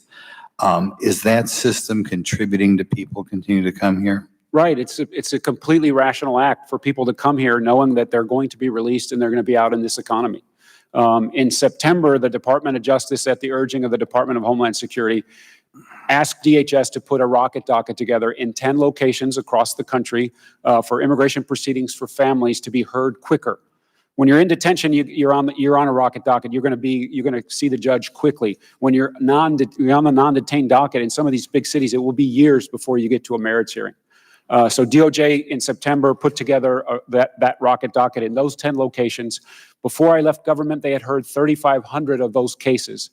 Most of those 3,500 cases those individuals were ordered in absentia because they never appeared for their asylum claim or their immigration proceeding. I subsequently notified those 3,500 people and asked them to come in on an order of supervision so that they could then get back into the court cycle. Thousands of those people, again, did not show up. And so that has happened. Thousands more have had their hearings since then. And so there's a large population who have come to the border recently who claimed asylum, were released from CBP or ICE custody, and then failed to pursue their claim in court. What percent do you think wind up not in court if you just had to take a stab at it? In April, that percentage was 90% no-show rate. 90%. 90% no-show. 90% ordered in absentia by the judge. And here we're trying to get more judges, and we beg and beg, and we can't get more judges here to make sure we find out right away what's going on. No wonder people are trying to come here and over-flooding our poor Border Patrol. Any other suggestions you have to prevent people taking... And maybe you want to comment too, because this hearing is supposed to be about the kids. 250 people dying a year, about 250, in the Arizona desert, in the Tucson sector alone, because people won't build a wall, because they want the current system to continue. Congressman, I'm sorry if I may, but the appearance rate among families represented by counsel is 99.9%. 99.9% of families represented by counsel appear. The newest track immigration report says 81% of recently released families apprehended at the border attend their court hearings. Of those people released under the current system, it's 3 to 5 years out. Mr. Vitalio, what percentage of people after hanging around for 3 to 5 years wind up showing at their hearing, do you believe? The rocket docket speaks for itself. From September to April, 3,500 cases were heard, and they were 90% of them were ordered in absentia, which means they did not appear. Obviously, there's a big disagreement there. Thank you. Mr. Breen, sorry, you seem to have wanted to respond to that. Sure, I think, yeah, if you rocket docket people, if you may, the less due process and information you provide to people and less access to counsel people, they're less likely to show up in court. Yeah, absolutely, of course they are. So the answer is not let's deprive people of due process. Again, ICE's own case management process, they ran this pilot and then canceled it inexplicably in 2017, and it worked. It saved taxpayer dollars, and the appearance rate, again, was close to 100%. Instead, we're detaining people who have been accused of no crime whatsoever, and then we're listening to a narrative that says we don't have the capacity and the resources to detain them. Thank you. May I also say quickly, Representative? Briefly, yes. Very briefly. It turns out that the immigration court system is also under government control. And this body could be taking actions to change that 3 to 5 year delay, investing in the court system, investing in due process, investing in representation, which makes that court system much more efficient and more fair. I see. Thank you, Ms. Long. The chair now recognizes the gentlelady from Michigan, Ms. Tlaib. Thank you so much, Chairwoman. And I want to thank all of you so much for being here. And as a former immigration attorney, I can tell you the system is completely deteriorated, broken down. We should have been changing it 20 years ago. If you have an issue with asylum, and some of us even currently do, and it does take too long, because there are people that actually want a decision right away and having their lives literally on hold because they haven't had a decision is really impractical for their lives. And they get so rooted here, waiting 3 to 5 years. You think they want to, they don't. I've had clients and I've worked in the pro bono area for years, and I'm telling you, my heart breaks, y'all. Honestly, the horrific suffering of these vulnerable immigrant children and families, seeing what I saw in El Paso, but what is even more upsetting is realizing that the Trump administration's cruelty towards migrants, and I'm going to just call them families, families and children's, isn't just a bug in the system. It's the entire point. It's an ideology. Last week, President Trump tweeted, if illegal immigrants, his words, are unhappy with conditions in the quickly built or refitted detention centers, just tell them not to come. All problems solved. Explanation point.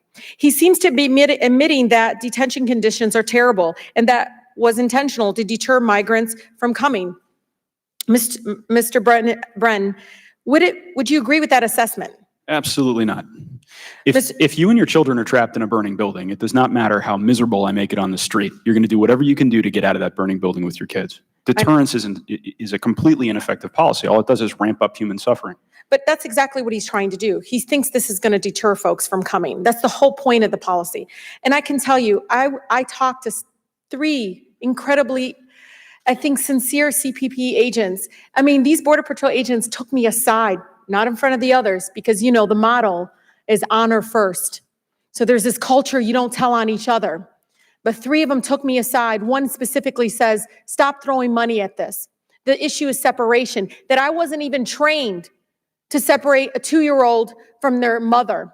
I wasn't trained to be a medical care worker. I wasn't trained to be a social worker, is what one agent told me. And the other agent said, do you understand, like everybody's blaming us, but this is what was handed to us, is this separation policy. Ms. Fry, do you believe the cruelty is intentional? Ms. Long, do you agree that all the problems will be solved if we tell asylum seekers not to come? As a poet has said, no one puts their child in a boat if the water is not, if the water is not safe for them to land. And that is indeed what people, when you talk to them, the people who are going through this cruel system, they are saying, I had to leave. There was no option for me. And can I just say one thing, Representative? There has been concern raised about trafficking of children in this hearing. And that is why I feel skeptical that concern is real unless policymakers are ready to invest in having decisions made and assessments made by people who are actually qualified to make those assessments. I know, Ms. Long, we're here. They have every power to introduce legislation to actually tackle some human trafficking issues that we all know do exist, and we all want to be able to address it. But I want to pull up a slide of one of the children's drawings that has been in one of the cages, detention centers, camps, whatever you refer to. Ms. Long, as a mother, if my child drew this, I'd be horrified. Is this normal behavior? Should we be worried when we see children drawing pictures like this? The American Academy of Pediatricians has warned against the long-term consequences of child detention, even child detention that occurs over short periods of time. This image is an image that shows, I think, what that looks like, what that feels like to a child. It's incredibly traumatizing, and it can have lifelong impacts. The increase in immigration detention reflects only one thing, that this administration's use for prolonged incarceration of asylum seekers and massive operations rounding up of long-term community members who pose no safety risk.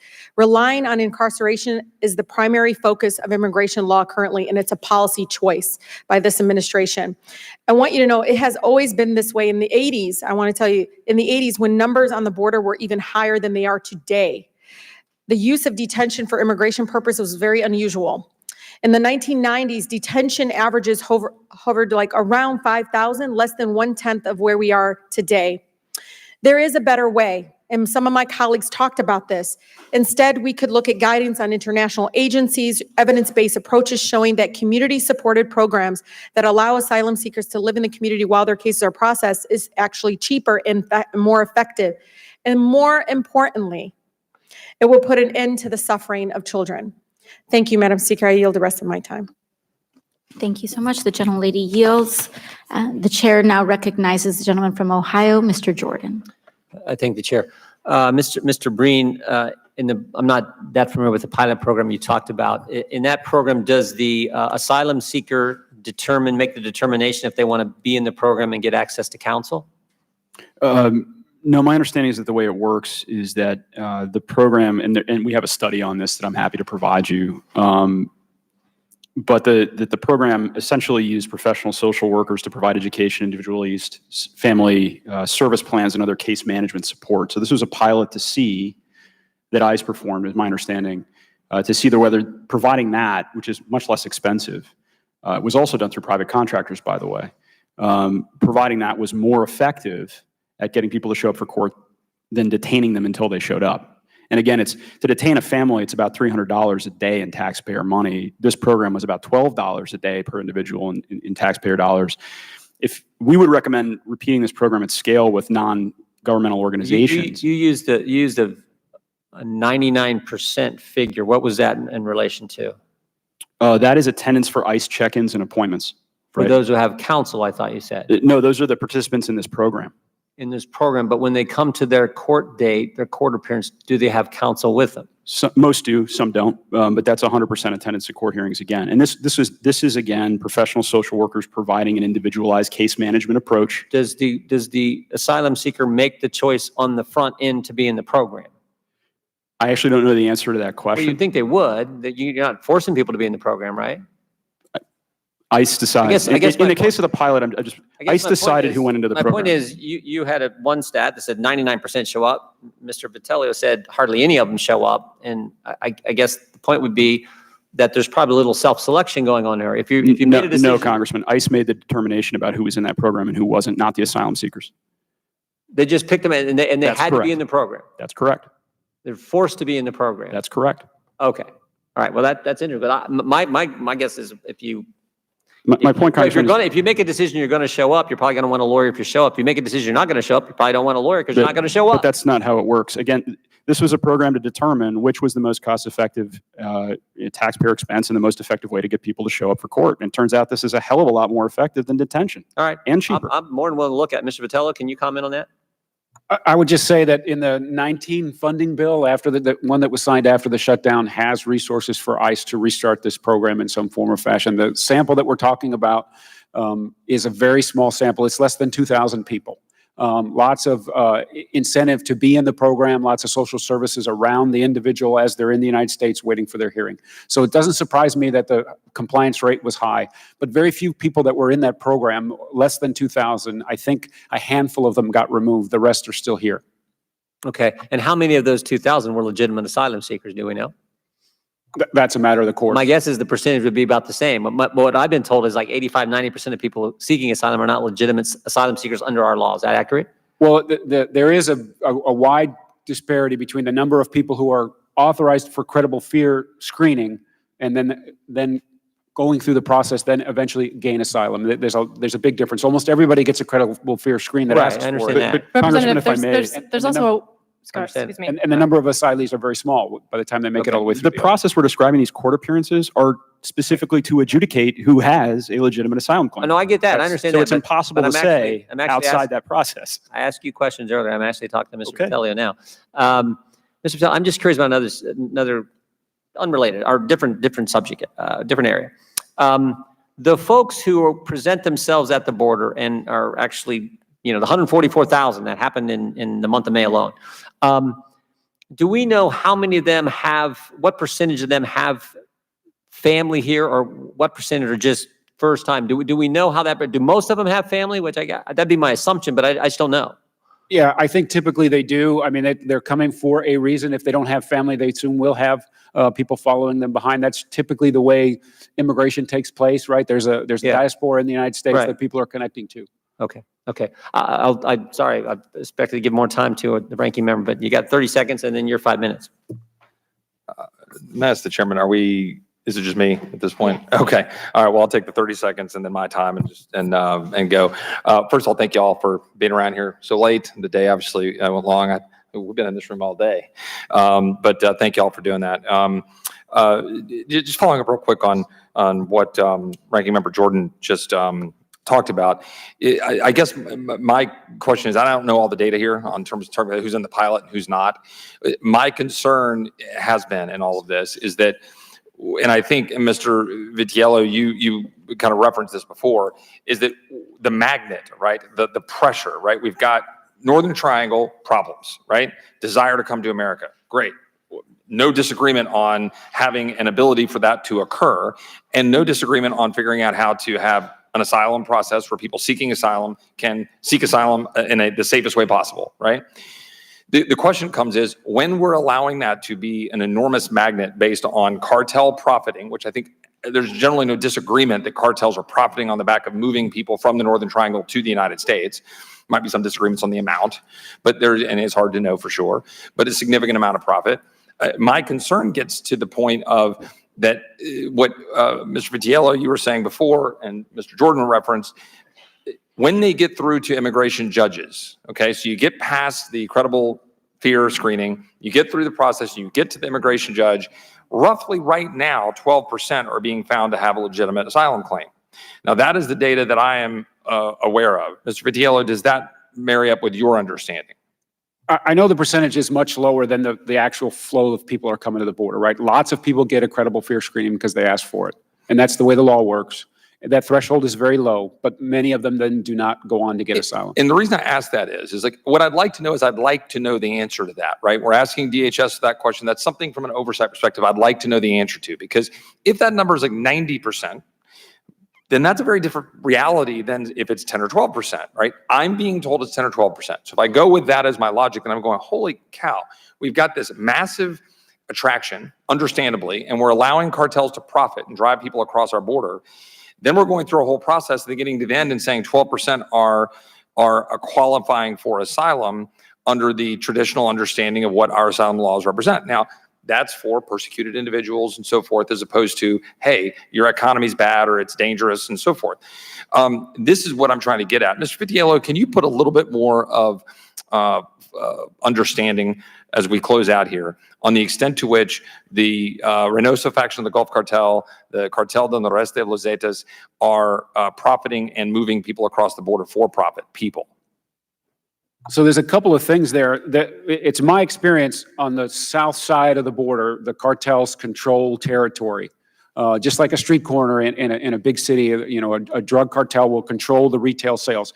At the border, the cartel controls the traffic and who uses particular parcels of land. And there is a tax for anyone that moves through those territories. And so at the immediate border, people are making money off the backs of these people as they're crossing the border, no matter where they cross. The other thing that's happening is in Mexico, people are forced to pay bribes. Smugglers are forced to pay tax to whatever cartel controls the territory that they operate in. And then the smugglers themselves are making money in the home countries where these people are because they promise or they actually pay criminal organizations for the trip up. Let me address one other issue, and that is something that my colleague from New York addressed earlier, because I think it's a reasonable point that she raised about cultural distinctions and people who show up at the border who might be claiming family members and they're not, or they're distant or whatever, right? They're not necessarily a parent. My question is, though, is it not a reality, whatever the numbers are of that being a legitimate problem, is it not a reality that we have people that are definitively not family members that are using children as a passport to come to the United States? Mr. Vitiello. Yeah, that is true. I will forward for your team up here some media that CBP put out on I don't know the date here, but it in fact talks about ICE's surge to the border to try to identify how many families were actually legitimate. They did some pilot DNA testing, and they found out there was a significant percentage of people who were manufacturing their relationships in order to get into custody and then quickly be released because they had children with them. And is there intelligence indicating that in fact they wouldn't, to my colleague's point, be a non-blood relative who is claiming to be a parent culturally or otherwise? That is there an indication that cartels or other bad actors or people for profit are moving people across falsely claiming to be a parent or guardian? Yeah, so I think it's an accurate depiction, the analysis that sometimes the adult relative is not a parent, but in fact our family. But that's not how they qualify for release under the law. Mm-hmm. If they're not an adult parent, then they can't be released to that other relative. So the Congress could act here to expand the definition of adult relative to include the sibling or the aunt or the grandmother. I appreciate, Mr. Vitiello, your testimony, and I would yield back to the chairman.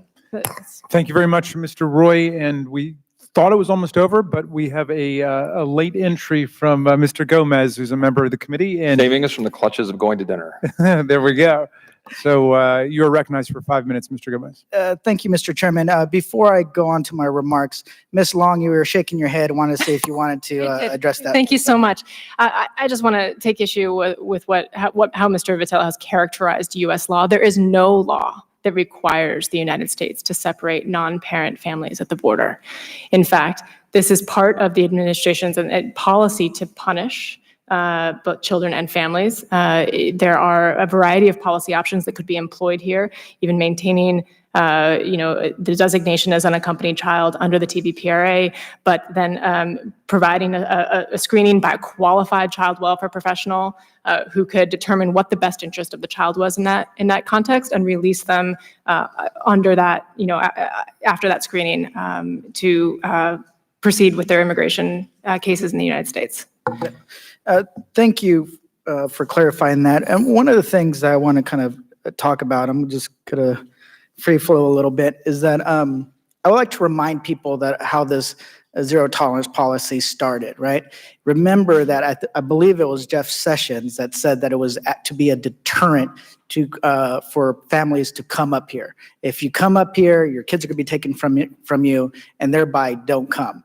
Yes, they claim that there's no zero tolerance policy, but what they decided to do is go from a civil administrative procedure to a criminal. Basically, everybody that comes here that goes between the points of entry, that they are in violation and thereby ripping the kids away from the adult that they're with. That in itself is the policy of family separation, right? It is the mess that we've seen at the border has been predictable because a lot of the ideas are not based on sound policy and rationale, but are based on politics. How can I seem as tough as possible, even though that they're not going to truly solve the problems? This president claimed that he was the only one that could fix all our issues.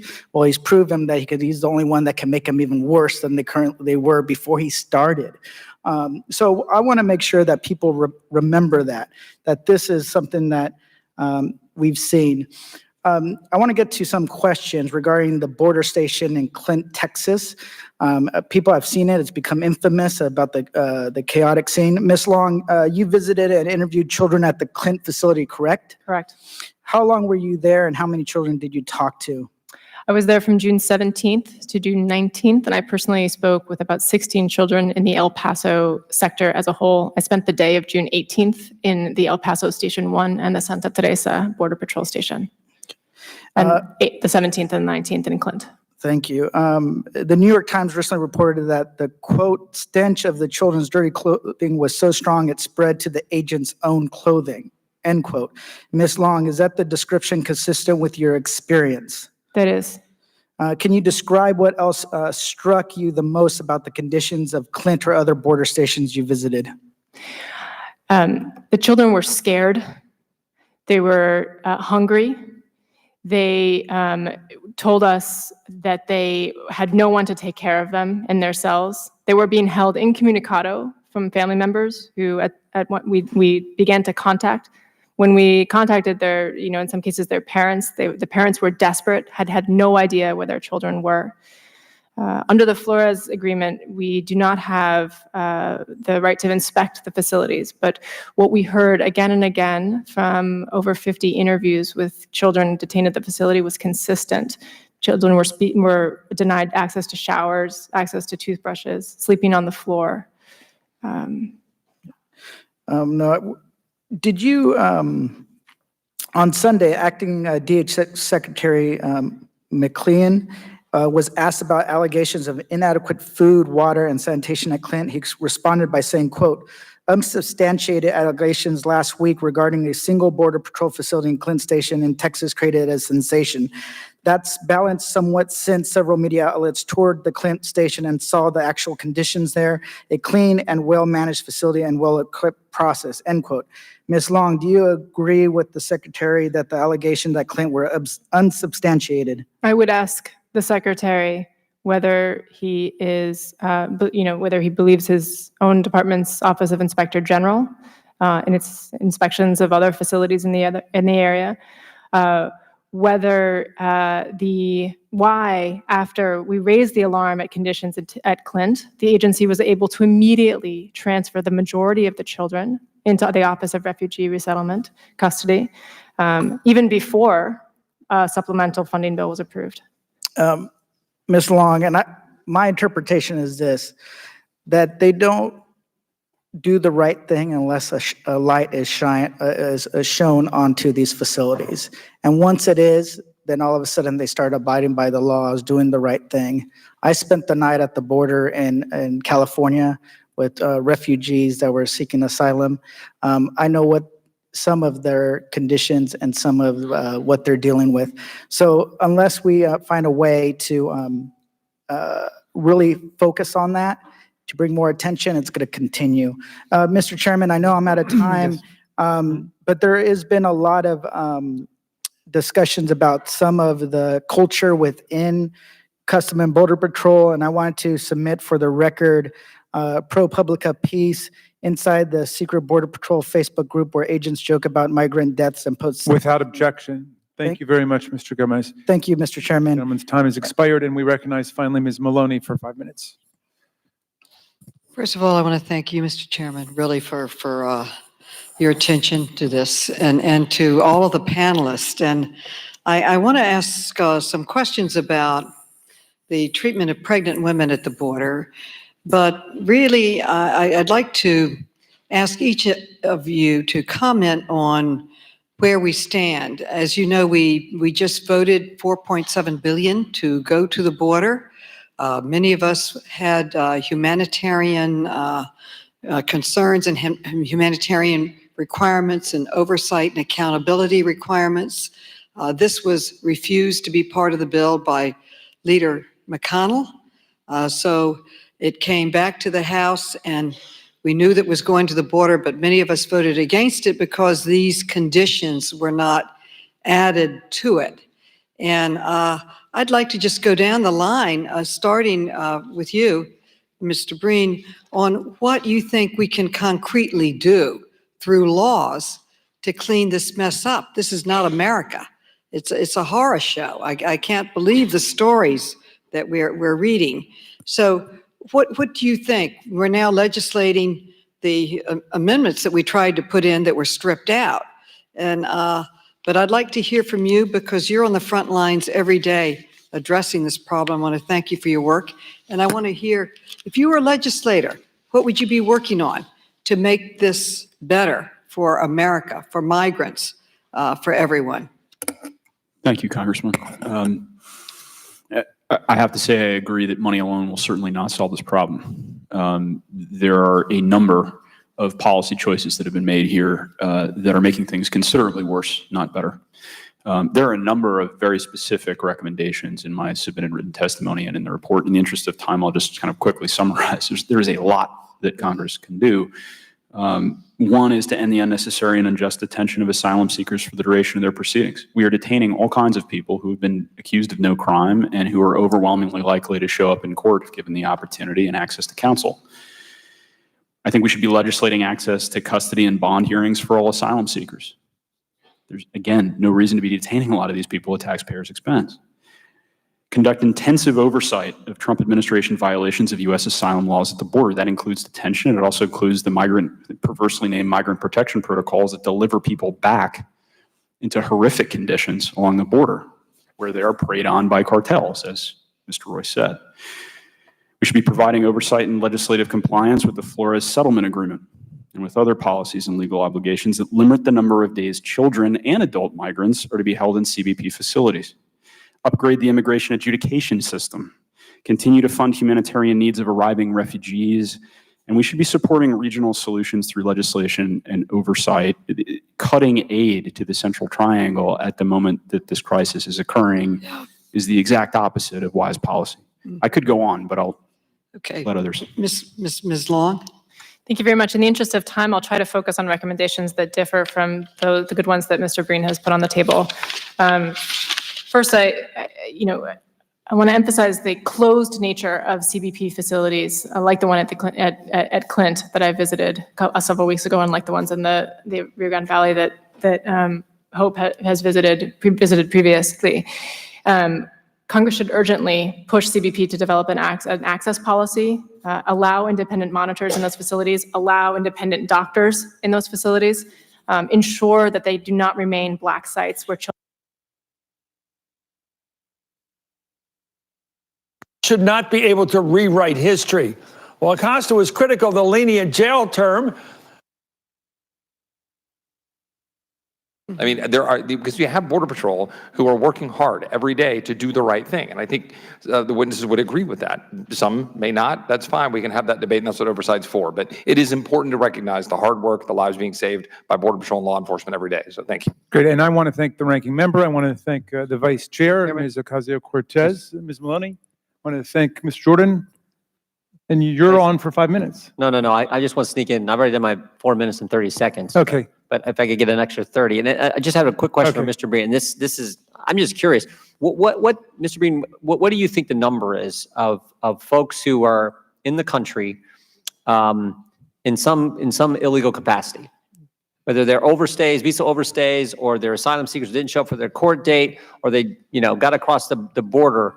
And this is not any type of gotcha. I'm just kind of curious what the panel thinks, because we hear 11 million all the time, but we've seen this influx over the last couple of years. I'm just curious what you think the overall number is. Congressman, my response to that is to say that, I'm a lawyer by training, as many in this room are. I believe in the American justice system. I believe in the rule of law. We have a system to adjudicate that question. Is an asylum seeker a qualified asylum? Do they qualify for asylum under U.S. law? And I think we ought to make it as easy as we possibly can for an individual who wants to make that claim and exercise that legal right to do so under the system of justice that we have. So there's been a lot of discussion here about how many people in the system are legitimate or illegitimate asylum seekers. We have a system to adjudicate that. That system is under-resourced, is backlogged. I agree with that. And there are a number of policies in place right now that are, intentionally or not, the consequences are to make it much slower. And I don't want to prolong a long day, as we've all been here since 10 this morning. And I'm not trying to get into the debate. I'm just actually curious what people who are in this field and study this from both sides, maybe all sides of the political spectrum, what you think the number is. Because I don't know that we know. And we also actually, it's a slightly different issue, but we got this question about asking that question on the census. Seems to me the easiest way to figure it out, but I'm just curious what you all think it is. I'll defer to others if they want to give you an answer on that. Thank you, Mr. Chairman. We'll pick it up another day, and we're definitely not going to get into the census before we close here. So, but I wanted to thank you, Mr. Jordan, for hanging in, Ms. Ocasio-Cortez, Vice Chair of the committee, the ranking member, Mr. Roy. I want to thank all of our wonderful witnesses today. It's been an emotional roller coaster. We saw extraordinary testimony from Ms. Juarez, which I think has shocked the conscience of the country. You all have offered us tremendous factual information, great analytical frameworks for understanding this, and some terrific ideas going forward. We've taken scrupulous notes on it and don't think that it disappears into the ether. We're going to follow up on all of the great ideas that you have suggested to us today, and we've seen a great bipartisan discussion. Let's hope we can move together across the aisle to confront this situation. All I want to do is thank the chairman for his indulgence and flexibility and working together to make this long day work as well as it can. Thank you. Thank you, Mr. Roy, and thanks to all of you. Without objection, all members will have 5 legislative days within which to submit additional written questions for the witnesses to the chair. which I will forward to the witnesses for their response. I ask our witnesses to please respond as promptly as you can to any further questions. This hearing is adjourned.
There has been discussion about an appearance before Congress. Any testimony